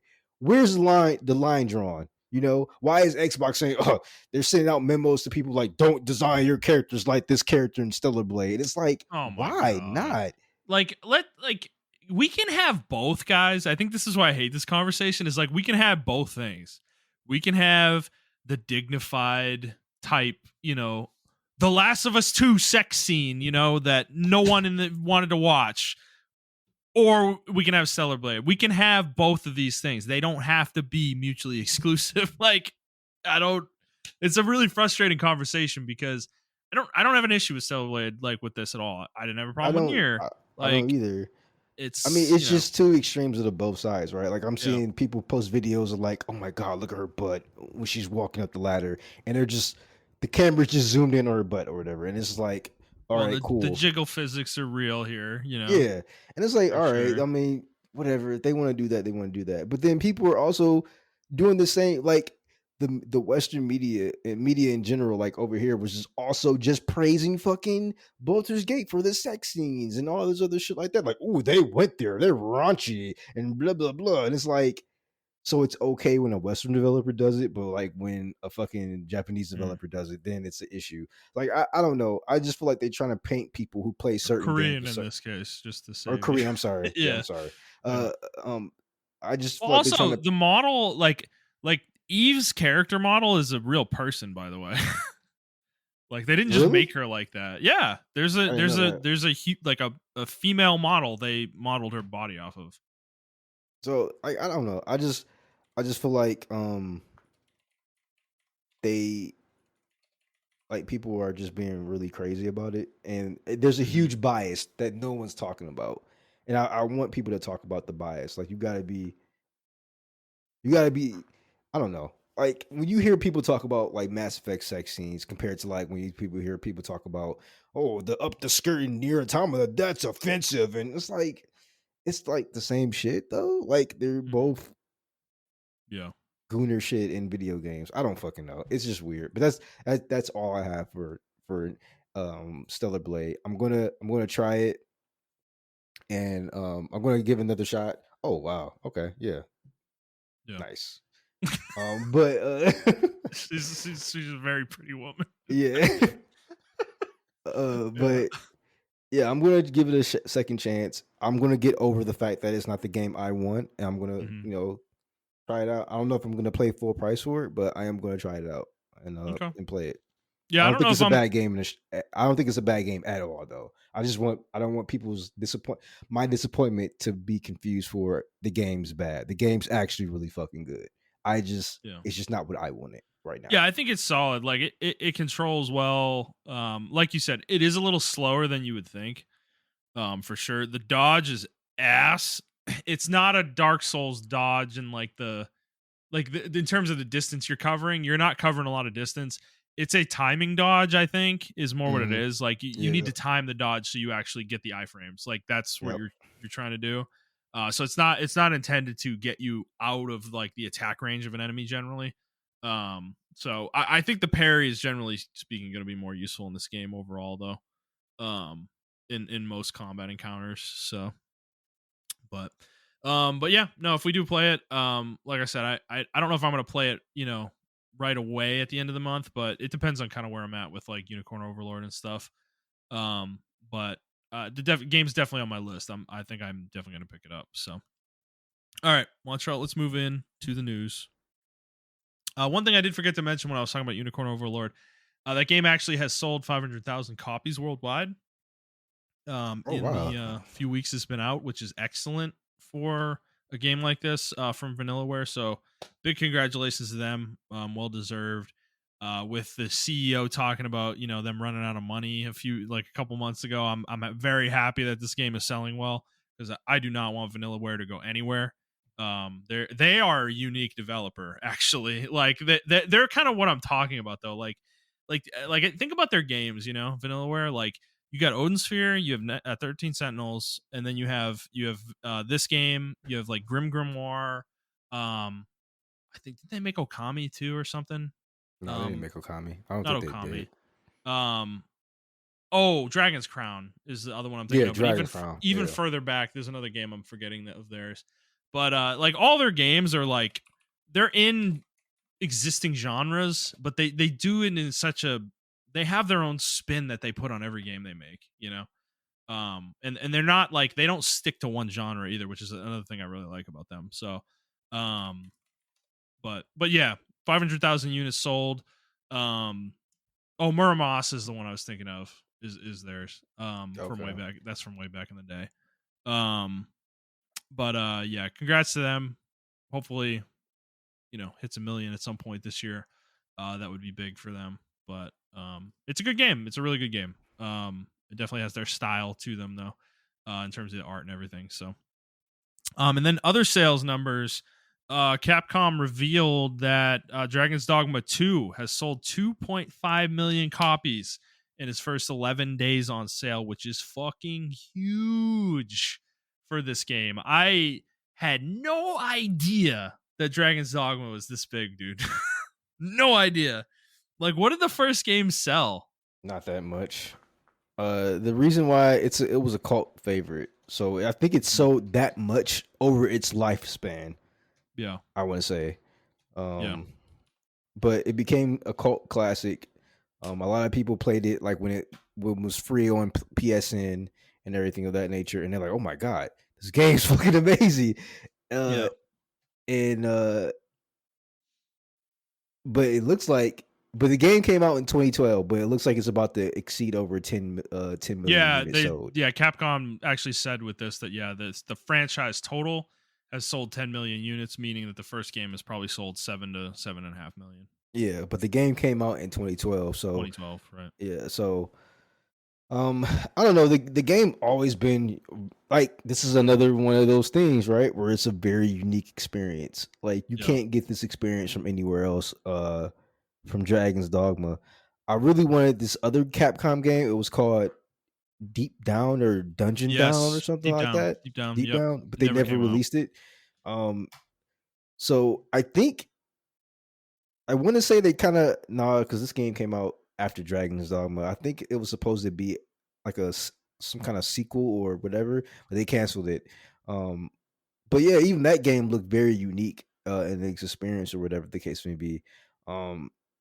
But yeah, I mean, I don't know, man. Like, I'm proud that it's here and it's selling and everything like that. I'm going to expect now to see 20 more Dragon Dogmas copies out there now. Yeah, well, I don't even. How do you even do that? Like, how do you even copy a game like Dragon's Dogma? It's just You know what? That's a good point. It's going to be a very hard game to copy. It's so unique because yeah, it's so stupid. I mean, it's yeah, not stupid. It's just like you can throw your fucking pawns and you can set up unique fucking situations in the world. It's so fucking yeah. crazy, all the shit you can do in that game. So I think this is why Stellar Blade's in trouble, because after I'm done with Unicorn Overlord, or actually I might pick this up. Dragon's Dogma 2 is the next game I'm going to play. I've pretty much decided that for myself, because everything I've seen about this game, dude, this game is like right up my alley. This is a fucking Justin game if there's ever been one. Like it just sounds like fucking perfect for me, dude. Like some of the crazy situations, the weird shit where you're like things that the game just seems like it's alive at all times. So you're like running around and like a griffin will come and like grab one of your pawns and like, fly through the air, and then it just drops it, and it's like, oh, well, he's fucking dead. It's like, it just like random shit is happening, at all times. And you'll just get like ambushed by creatures running around randomly, and stuff like that. It's like, So I saw a video, right? So it was yeah, like, how am I going to get down at the bottom of the canyon? So yeah, they threw their pawn at the bottom of the canyon. He was down. yeah, And then he shot an arrow. I think that revives him from a distance. yeah. So he revived the pawn. And then he jumped, and the pawn catched him. So Yeah, yep. Yeah, your pawns will try to save you sometimes, so it sounds like a really funny game, but also really fun at the same time. yeah. So I'm pretty excited to jump into this. I will say I've heard there are performance issues on all platforms for this game, Yeah, the first one which had major performance issues as well. probably not a surprise for what they're going for, because I think this is a game where like the world is like basically constantly moving. Like there are things happening in the background, whether you're there or not, you know? Yeah. Yep. And there's like storylines that are progressing whether you're there or not and stuff like that. And which sounds really interesting. Like that's really fucking cool, you know? So um I'm excited to pick this game up. But you have not bought it yet, right? No, I haven't yet. Okay. I'm gonna You think you're I'm gonna gonna jump into play it it. Oh next? yeah, I'm definitely gonna jump into this next. After I finish Rise of the Ronin, but I just feel like this game. I feel like Ninja Theory. I feel like Team Ninja has just went crazy with this game, and there's probably a whole bunch of shit. And the problem is like, for Team Ninja games, you got to get far to get the best out of the game. If that makes any Yeah. sense. So Yeah. I don't know. I'm playing this game for a while, man. Yeah. Yeah, you may want to make it like a side project where you're just kind of working on it, like you play once or twice a week, and Yeah, that's true. that kind of That's thing. a good idea. Yeah. Because that's kind of where my head is starting to get to with Unicorn Overlord. I'm not sure I want to mainline this game much longer because it's so fucking long. But it's not a. It feels like a game where I could like knock out a couple battles and then go play something else. That kind of thing. So I don't know. That might be what I do because I'm really chomping at the bit for something like Dragon's Dogma right now. Um, like a real like deep RPG. Yeah. Yeah, it has a little bit of both. It has the action elements and the deep RPG elements. Has the classes and everything like that. I don't know if it's super deep, but I do remember it being, kind of deep. And then on top of that, you Well, have your I cons. do mean in more than one way though, not just like the character progression systems. I'm talking like in terms of the world design and the Oh the way yeah, yeah. the way quests are given to you and stuff. Like everything I'm hearing about this is like characters will walk up to you and they'll give you a quest. Like they'll just be like, "Hey, Oh yeah, I need your yes. help with something." Like it'll just happen out of nowhere. It's like there aren't just like exclamation points above people's heads and shit, telling you where to go and stuff. That was the Um, unique experience about. I mean, they had an overarching story and everything, but that was unique to Dragon's Dogma Arisen as well, where characters are just. We will have two totally different playthroughs. Like if we can pick the same class, go the same path, and everything like that, but our playthroughs would be totally different. yeah, Um, yeah, I don't know. I think it's just a unique game that we don't really see too much of, and I'm glad like people are seeing it now. good stuff. 2.5 million copies is nothing to sneeze at. For a game like this. So Capcom is fucking killing it right now, dude. Like, Yeah, you know why? Because they're making fucking unique shit. I mean, yeah. the one game they tried to make that was like not too original in my opinion was what's it called, Exosuit or Exfil, whatever the fuck, the dinosaur game. Oh, um Exo Primal. Exo Yeah. Primal, and it's like we don't Yeah. nobody wants to play that shit, What was man. that? What was that game, dude? I don't understand what they were going for there. They don't know what they're going for. Yeah. Yeah. Is that game shut down yet? Like, No, it's is it still still going. live? I Okay. think it has a cult following. Gotcha. Well, so I mean, we're talking about Capcom. Let's just kind of jump into our next thing here. So there was a story that came out this week about Monster Hunter Wilds, which is the next Monster Hunter game coming. Next core Monster Hunter game, I should say, coming. And there was a story that a prominent leaker in the Monster Hunter world said that this game was going to be fully open world and that Capcom was sparing no expense or something along those lines to make this game as big as it can possibly be. And they put a Q1 next year date on it, or kind of window on it. And it ended up coming out that this was fake. The leaker in question said that they never said these things. The screenshots were fabricated. So this isn't legit, but it did kind of bring up though a lot of thoughts in my head, and I think Montreal, you had the same probably reaction as well. Is like we haven't really had this conversation since Wilds was announced, and I mean, like, doesn't it seem obvious that because we said this when it was announced, like when the trailer was shown, that like they might be going open world here. Like, is that actually going to happen with this? Like, doesn't that feel like the obvious place for Monster Hunter to go? Is to like make a really big integrated, like full open world that's like alive and all this stuff, you know? Yeah, I think they're not gonna do it in the way people think though.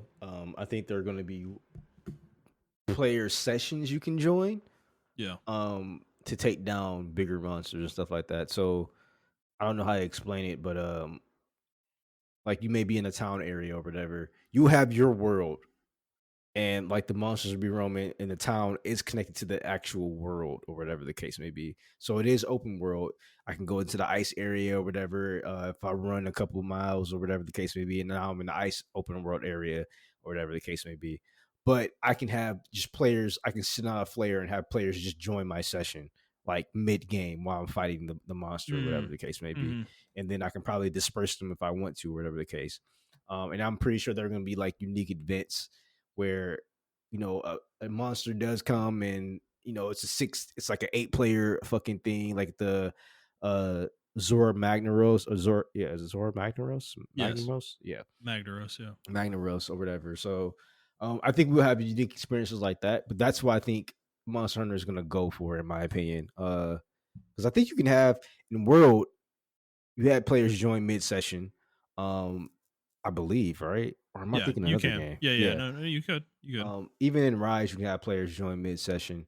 So I think they're gonna, yeah, I think they're just gonna make it open world. They're gonna go full open world. You get quests. Your quests are just like, this is what it is. And maybe the world progresses as the story progresses, or you unlock more missions as you Mm. complete smaller missions and stuff like that. Hmm. And then the world kind of opens up, because I mean they did that in the older games too. Like there were certain parts of the level cut off until you like did Yeah.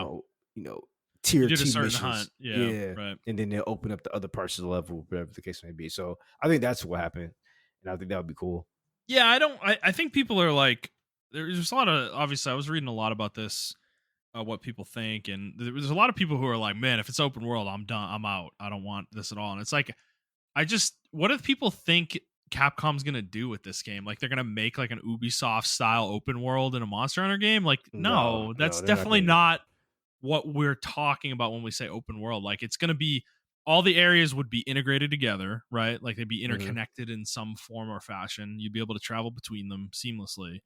But it's more of like a live ecosystem, kind of what World was going for, but obviously these are very small areas Mhm. in World, but it would be a larger version of that in Wilds, right? Where you have like giant open plain spaces where like what they showed in the trailer, where you have like herds of fucking smaller monsters running around and stuff, and then bigger monsters show up, but you'll have more than like 3 monsters on the map at any given time. Like maybe there'll be 10 or 15 or something between all the areas, and it's like they're all just kind of running around doing their own thing, and it's like that's more I think what I want, and like some of the core design tenets of the game would have to change. Like quest structure might have to change.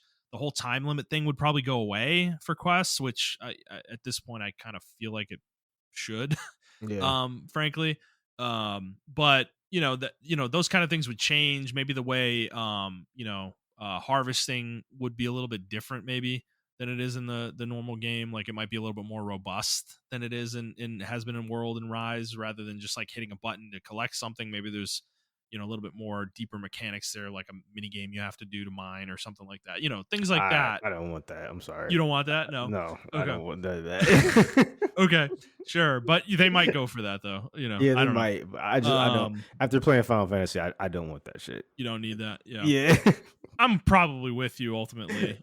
Keep that stuff simple, but Yeah. I just think the quest structure would be the most exciting thing, where it would be different. You might run around in the world instead. Like expeditions wouldn't exist anymore, right? You would just run out into the open world and go run around, and there'd be monsters out there, and I don't know, like you don't even necessarily have quests the way they are. It's like maybe you just go out in the open world and you just hunt whatever the fuck's out there. It's like and if you're looking for a specific type of monster, maybe there's a certain way you can like track it and find it or lure it out or something like that. Yeah. And there's like actually technique to hunting and stuff like that. Like that's more where I want to see the series go, because to be frank, they like pulled back on some of that stuff with World and Rise, right? With, obviously the paintball mechanic was not like an incredible thing, but it was that's the headspace I'm talking about, though, is like going back towards that. Maybe not paintball specifically, but the way you like track a monster, it doesn't just pop up on your fucking map and tell you where it is. It's like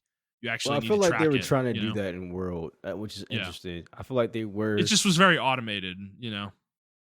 Well, yeah and no. I feel like in World you had to gather I the mean, you tracks and you everything. you ran Once you around and do just it, picked up the tracks and stuff. Yeah, and I thought that was really cool. In my opinion, I thought it yeah, was but you can go deeper than that, right? Like where you yeah, but it actually was like need to it's like find baby the steps tracks and though. follow them, or something like Yeah, that. and it's like baby steps, right? Like maybe we Yeah. not use the scout flies, but maybe we get more in depth tracks on Or you you have know gear that lets you like see the tracks more clearly once you find it and you have to follow them somewhere and yeah you eventually get to the monster, yeah that kind of thing. yeah. And I think they were trying to go that route. It's just the technology wasn't available for them to do that type of thing. Now I Um, will agree. Like Rise was like a way step back. It went kind of back in the classic route, which I think the classic was trying to give you the feel of hunting as well, but it didn't have yeah, the technology. I think right. World is probably the most huntery Monster Hunter out of all the Monster Hunters because you had to gather all this material um and you had your little log and stuff like that because a lot of people didn't pay attention to the logs, but the logs give you a lot of information on the more you fight the monster, the more you can learn about it. And I almost never went outside the game because everything was in the log. Almost everything was in the log as far as like what parts you Mm, can get and everything of that hmm. nature. Capcom and World did a really good job of making everything contained within the game, if that makes any sense. And I Yeah, hope they do this for WoWs as well.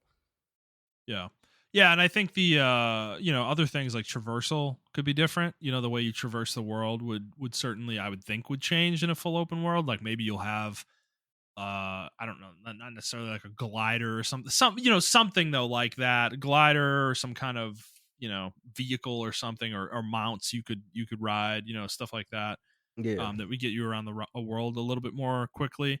But you can have, so this is my thing, I feel like you could have both, right? You could do what we just talked about, but you could also have the traditional quest structure too, where you go build a camp and then it unlocks quests in that area around that camp, where you yeah, could like teleport to that camp and start a quest from that camp or something like that, and those are fixtures you have to go build out in the open world, though they're not like unlocked at the beginning of the game.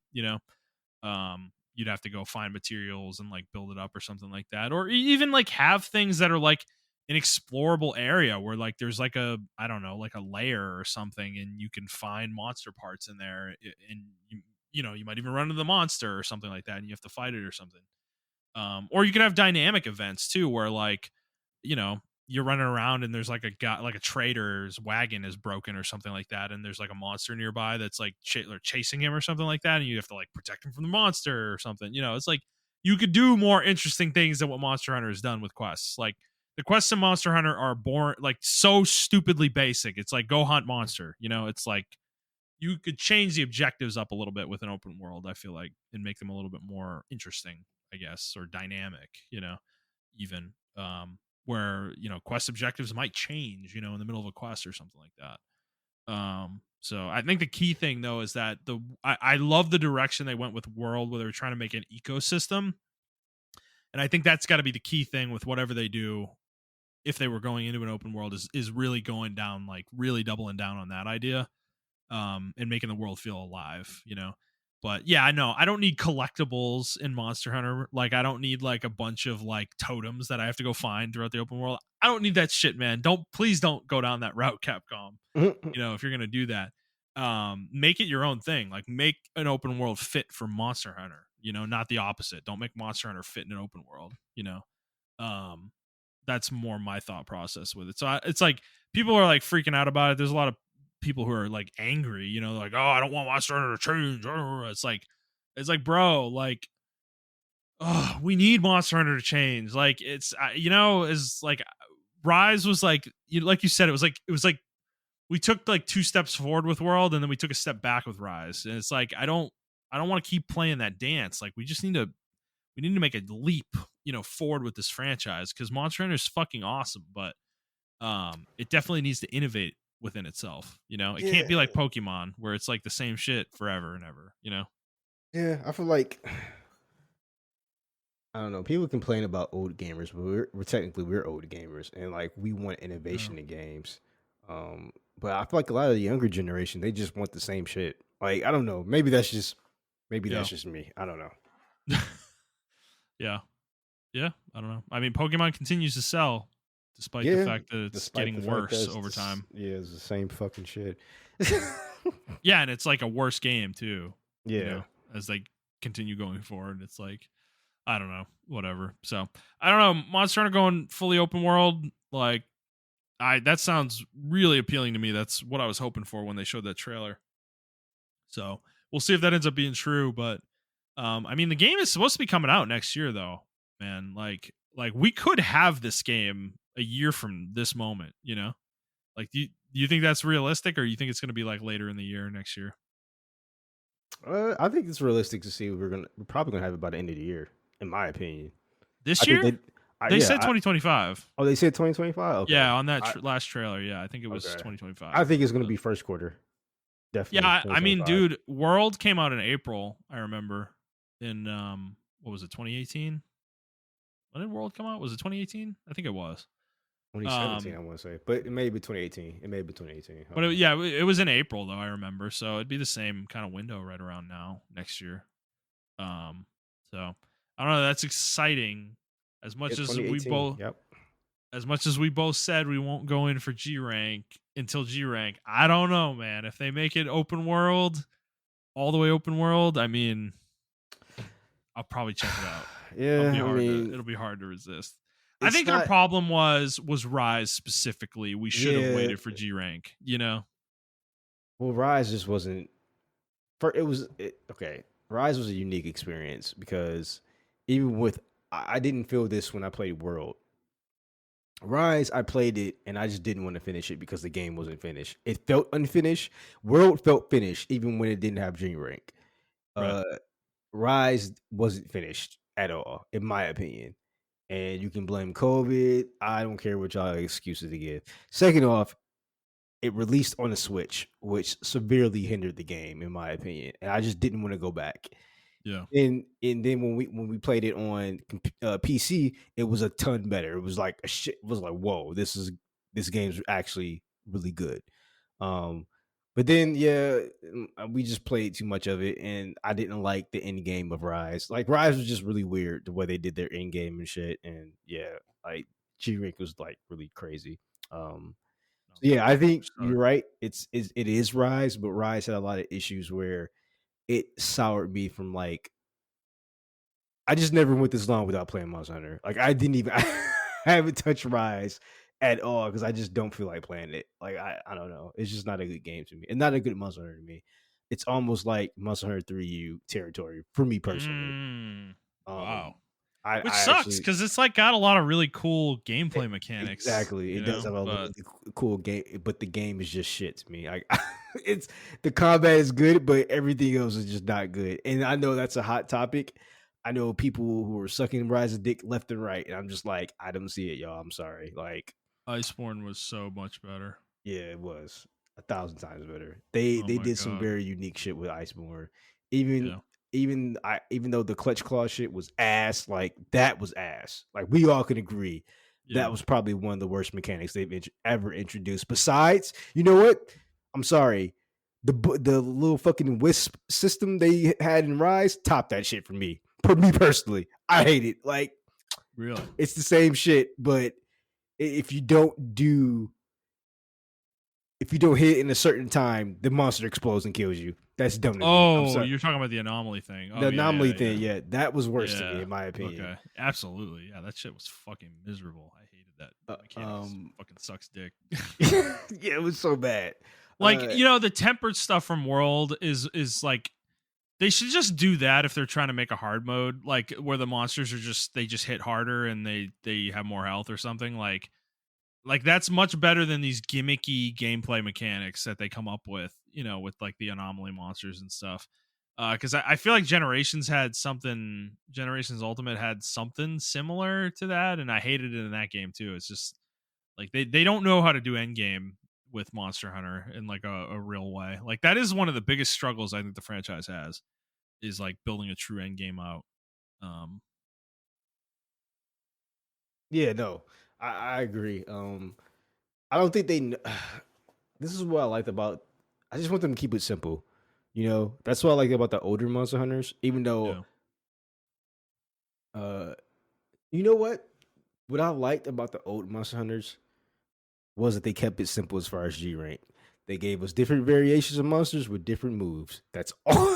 That's actually all I want, Right. There y'all. wasn't like an extra G rank after G rank where Yeah. like, you got like additional monsters with all these weird mechanics. Like, no, dude, like In the the game one has game they enough did it right. content as it is, It's like I don't need like an extra Uber mode where like we're fighting like an Arzuros that can one shot me. It's like In I the don't I games don't that need did do it that. right was Generations X or Yeah. Generations Double Cross, where we fought the Yayan Garuga or whatever, but he had like a unique. It The was a deviant, deviants, the yeah. deviants, yeah. Yeah. And I like that because they're different monsters. Technically, they're different monsters. You get different armor sets, and uh, they're hard as fuck to get those armor sets. I wouldn't mind fighting that monster 20, like the Right. Dread King Rathlos or whatever the case may Give them be. new Like, moves, make them super difficult to fight. yeah, Yeah. that's what I want. I don't want mechanics. Like, I want Yeah, no, I new totally agree with you. monsters. Yes, Monster Hunter does not need additional mechanics. Like,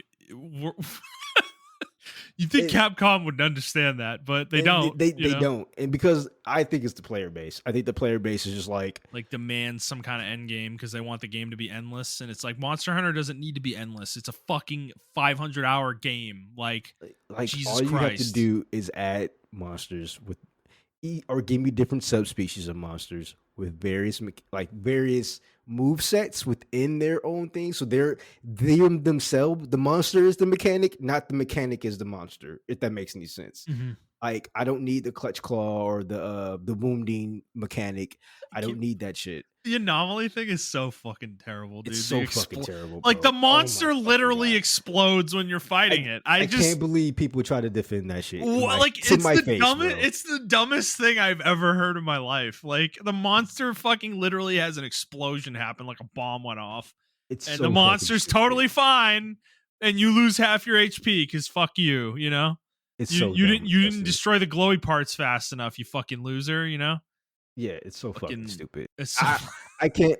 Like, I've talked to people who are just like, yeah, man. Like, we're on Discord, and they're like, yeah, man. Like, Rise, that mechanic, the anomalies are probably one of the best in-game mechanics in the game. And I no. My and God, who I literally wanted to shoot myself in the fucking who are face these? because I'm like, bro, like, what are you? And it was not just one person; it's numerous people who feel like No, this, and I just like, no. what are we talking about? Why? No one likes innovation more than me. I love Yeah. innovation, right? In video games. But this isn't innovation we're talking about, dude. It's a Like, nuisance. It's a fucking nuisance, bro. it's annoying. It's not innovation. Making your monsters explode is not the innovation we're You know talking what it about. is, Justin? This Yeah. is the way they get around not designing more monsters. Yeah, no, Plain for and sure. simple. That's Yeah, what no, it for is. sure. It's a lazy, easy way to make the game harder, Exactly. and give an additional difficulty level, And no one's calling them out on it. Like, no one's calling them out. I Yeah. don't know. We And they didn't they have have the these money type of for it. mechanics. Yeah. We didn't have this type of mechanics in 2U, 3U, 4U, and even Monster Hunter Generations U. We didn't have these type of mechanics. I feel like Generations had something though. I swear to God, it had something. Oh, I had the Apex ones.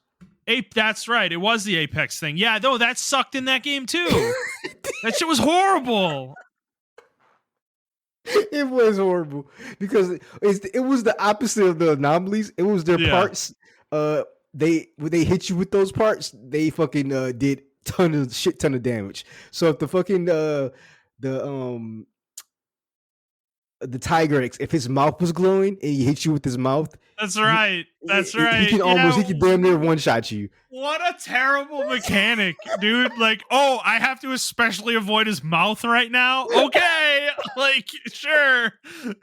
Oh my God, dude. Like, ugh. Yeah, Yeah, no, that. they oh yeah, Frenzied was the other one, dude. Was from 4 Ultimate, actually. No, they've been Oh, doing this forever. I They've been doing forgot this about forever. Frenzied. Oh Yeah, my they've god. they've been doing this forever, dude. Yeah, because remember they would have the that fucking that disease that would build up on them or whatever, Oh and they yeah. would get super powered when they were in it. That one was actually okay, Yeah, like that because was you could okay. see it build up on them, and you knew it was coming, so you could But like didn't you prepare do for it. extra damage to them? You did, yes. Yeah. Yes. So they did more damage, but you also did more damage to them. So that's what I mean. It was like there was actually like a give and take there where it was like an interesting mechanic. And you can prepare for it. Whereas, yeah, with the fucking Apex shit and the anomaly monsters, even the tempered thing, from World isn't great either. It's not offensive the way the other two are, but it's not good either. You're just making them have higher stats. Yeah. Like that's not interesting gameplay. So I don't know. Yeah, Capcom's got to work on that, man. That's my thing with Wilds. Like, dude, when that guy said, no expense was being, like they weren't holding anything back, right? Like, no money's not an object for this game. It's like it kind of shouldn't be, dude. Like, this better be like an incredible game. Like, this game cannot come out and it doesn't have like tier 7 weapons in armor the way Rise did. Like Yeah. that can't be that if that happens again, I'm going to be so fucking pissed off, dude. Like, cuz that's I mean, like you said, Rise was not finished. That game was not That finished when that it came game was out. not finished, man. And I can't believe people let Capcom get away with it. Like they let them get away with that shit. Man, The amount of uh, people defend Rise, it's absolutely absurd. I can't I, I don't know, man. It's one of those things where it's just like I have to defend my $1 billion corporation type deal. Like oh that's what it yeah. is. Definitely. It's that thrall, fucking fanboy mindset.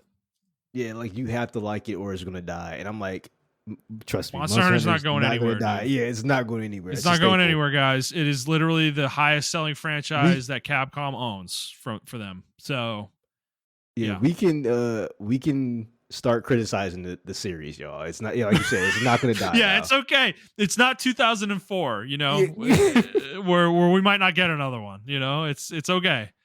We don't have to suck its dick anymore. So yeah, exactly. So I don't know. I am excited for the game and everything.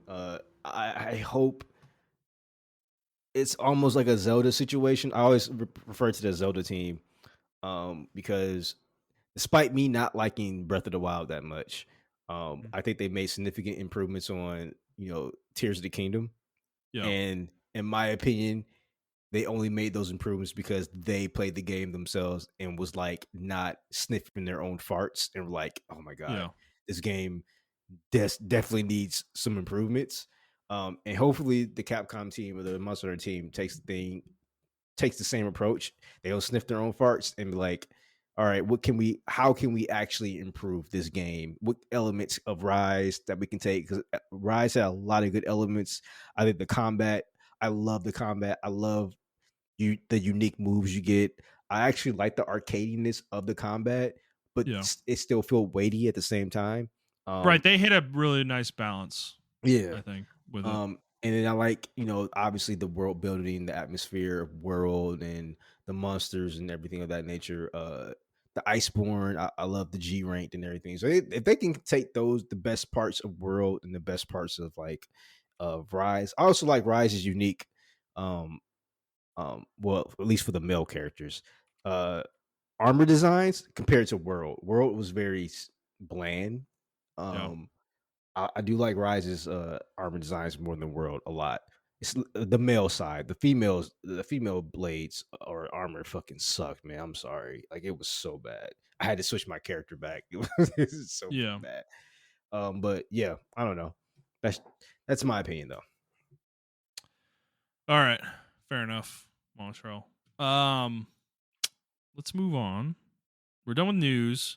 But I had a topic I wanted to talk about, and I was kind of thinking about this because I was hearing people talk about like Fortnite and like how big these mobile games are and everything, and in core gaming, and and somebody had mentioned that like younger gamers are like gravitating a lot more towards like live service, Fortnite, Apex, stuff like that, rather than like core games. Like the shit we've been talking about this whole episode. The Stellar Blades, the Dark Souls, those kind of games.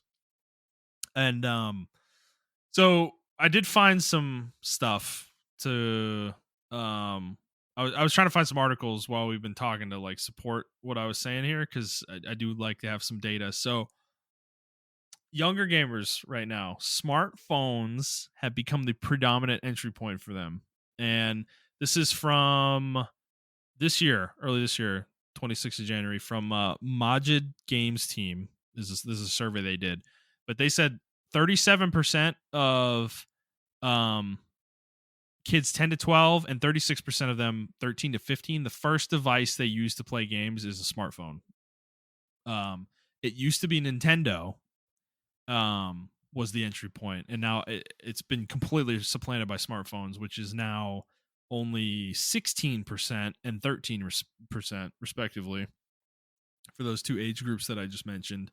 And then I found a different article that talked about how much younger gamers from ages 13 to 34 are kind of engaging with games.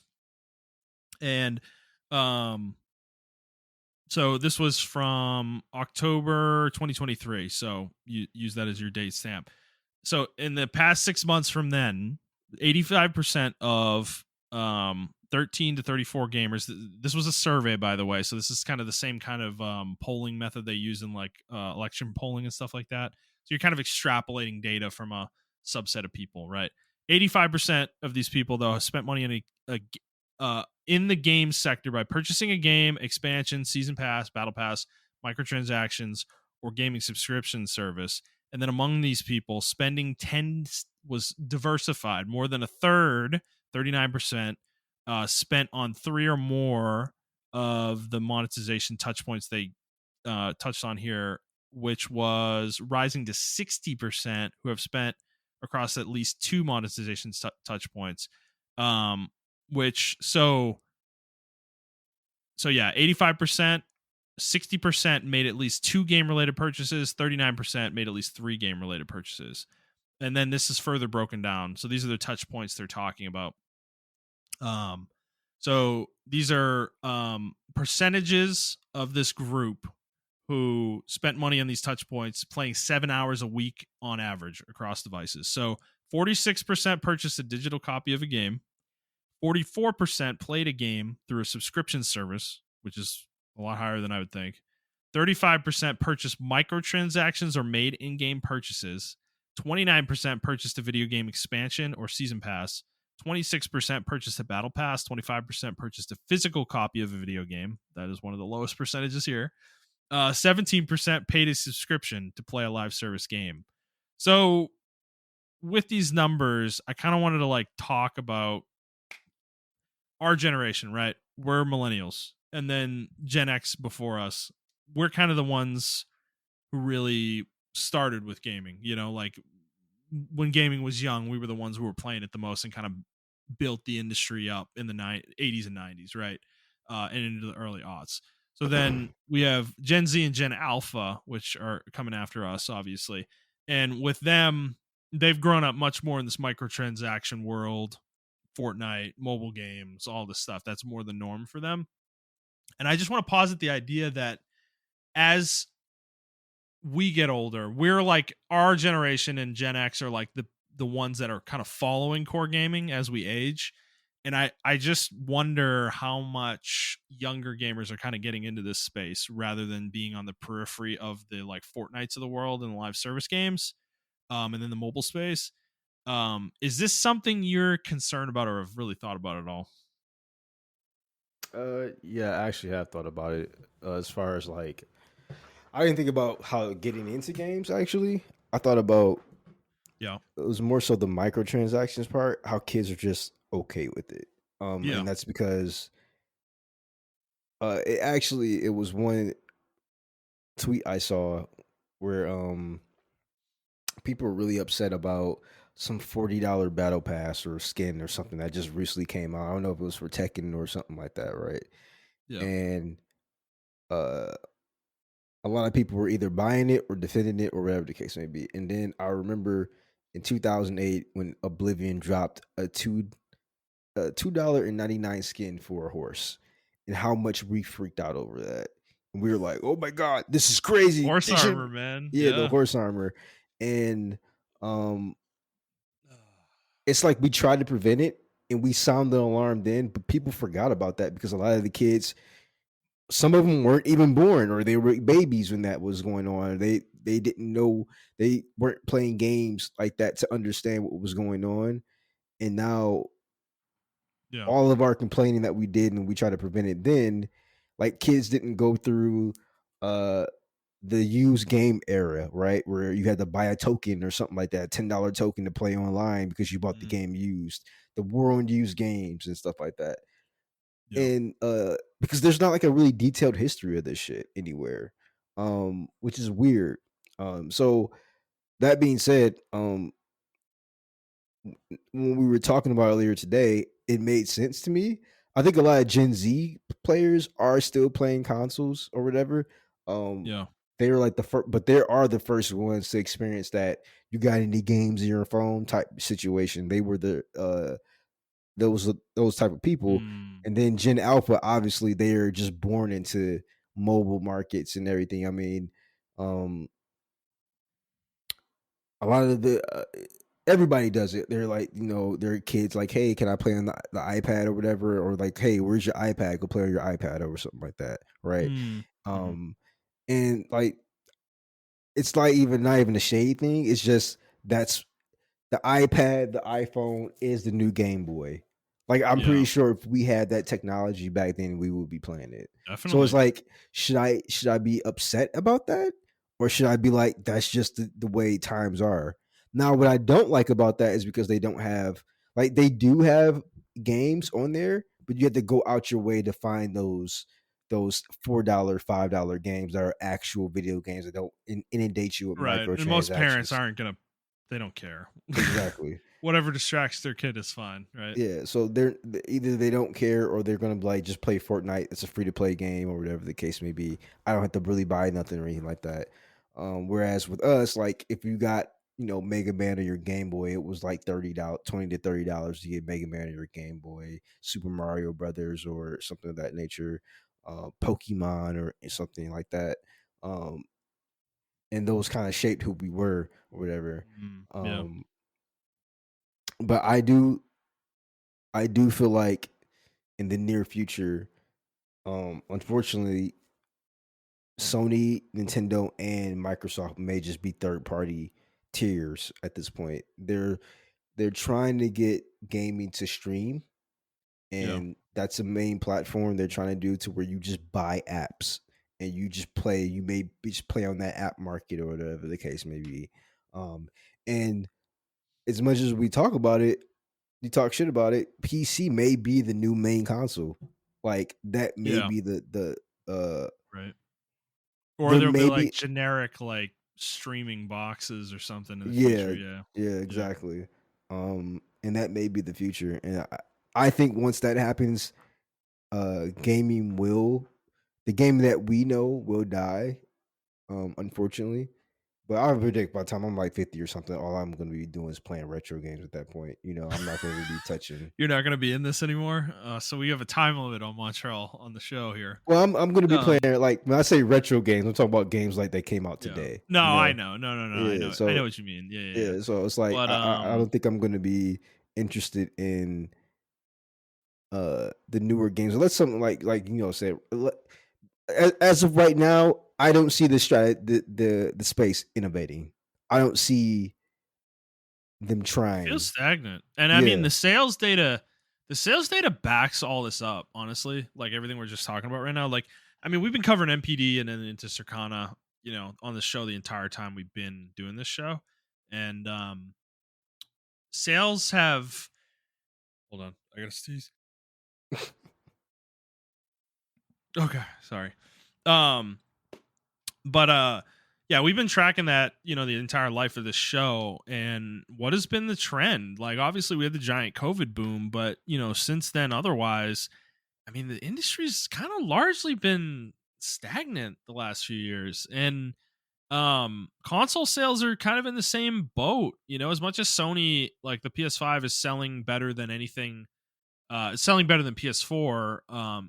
I don't think it's currently tracking better than PS2, but that's the point I want to make, though, right? Like, why is a 20-year-old device still the highest selling piece of hardware that Sony's ever made? It just kind of indicates that the market for console gaming is not growing, and it's kind of the same with Microsoft, right? Like, they're doing worse than they did with the Xbox One. Like, their market is shrinking, Yeah, which is interesting. And then Nintendo is really the only kind of one that has grown, but will that continue? But they're unique. They're a little bit more unique though compared to the other two. So it just kind of indicates to me that like there is something to this that I mean, we've talked about this with Microsoft, obviously maybe getting out of the hardware making ring, and Sony might not, like, I don't think Sony's going to be making boxes forever, right? I don't think that's their long-term plan, like 20, 30, 40 years from now, I don't think there's going to be a PS10, like there probably won't be,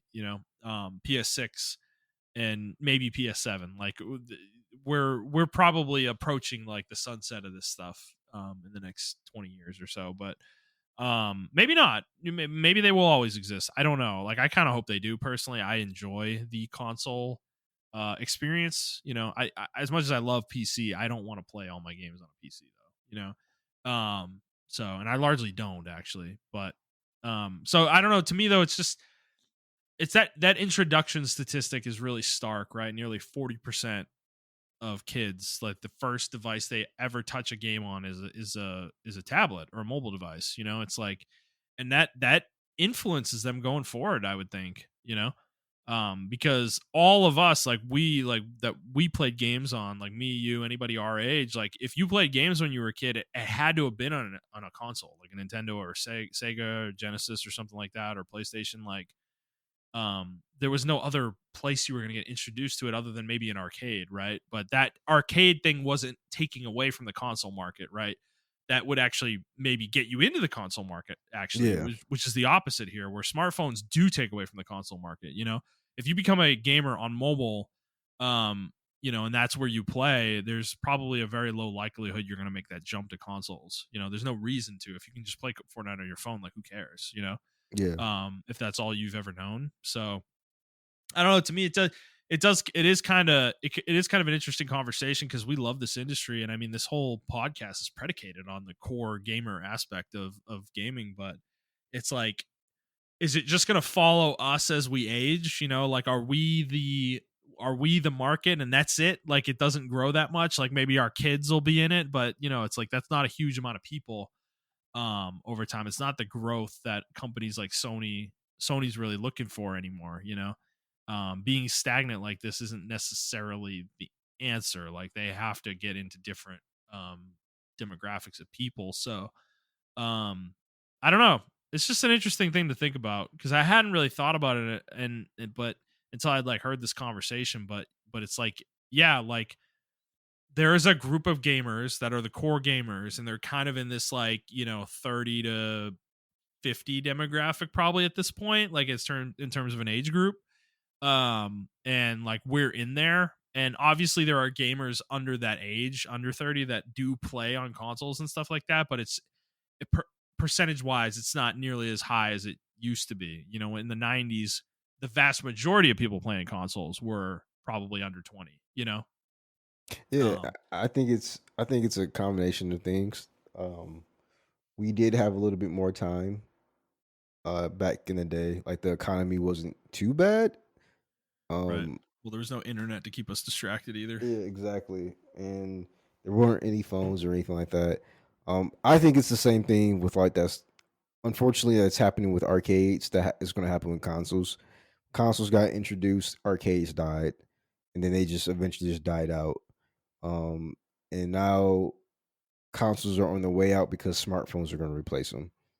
Until something replaces that smartphone or whatever the case may Yeah. be. Yeah.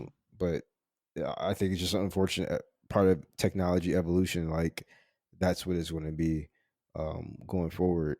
I feel like in the next 15 to 20 years, consoles we may see the last PlayStation whatever or the last Nintendo whatever, and then just everybody's just on mobile devices or PC or um some kind of streaming platform or something of that nature, and Yeah, that's where we're gonna Steam go. Deck like things. Yeah, Yeah, yep.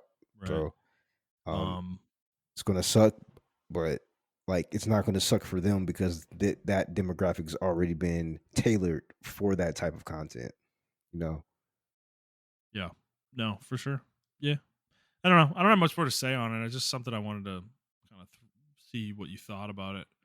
Yeah, I mean it's gonna suck, but it's like I kind of just accepted like that's just the evolution of technology at this point. You know. Right. It's not going to stay the same forever. Yeah, Yeah. having like a plastic box in your living room is probably not the future of entertainment, in Yeah. this space ultimately. So, because yeah, as much as we've talked shit about streaming, if they can ever figure that out, the second they ever figure out the latency thing with that, I mean, it's over, dude. Like, why would you play any other way? Yeah. Exactly.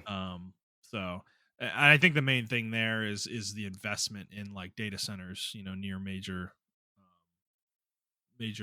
population centers in the United Hmm. States and other countries as well. But the closer you are to the data center, the better your experience is going to be with streaming, right? So, and I have heard that from people that do live close to a data center, like they're like, dude, streaming is fucking amazing. Like, it's like there's no other reason.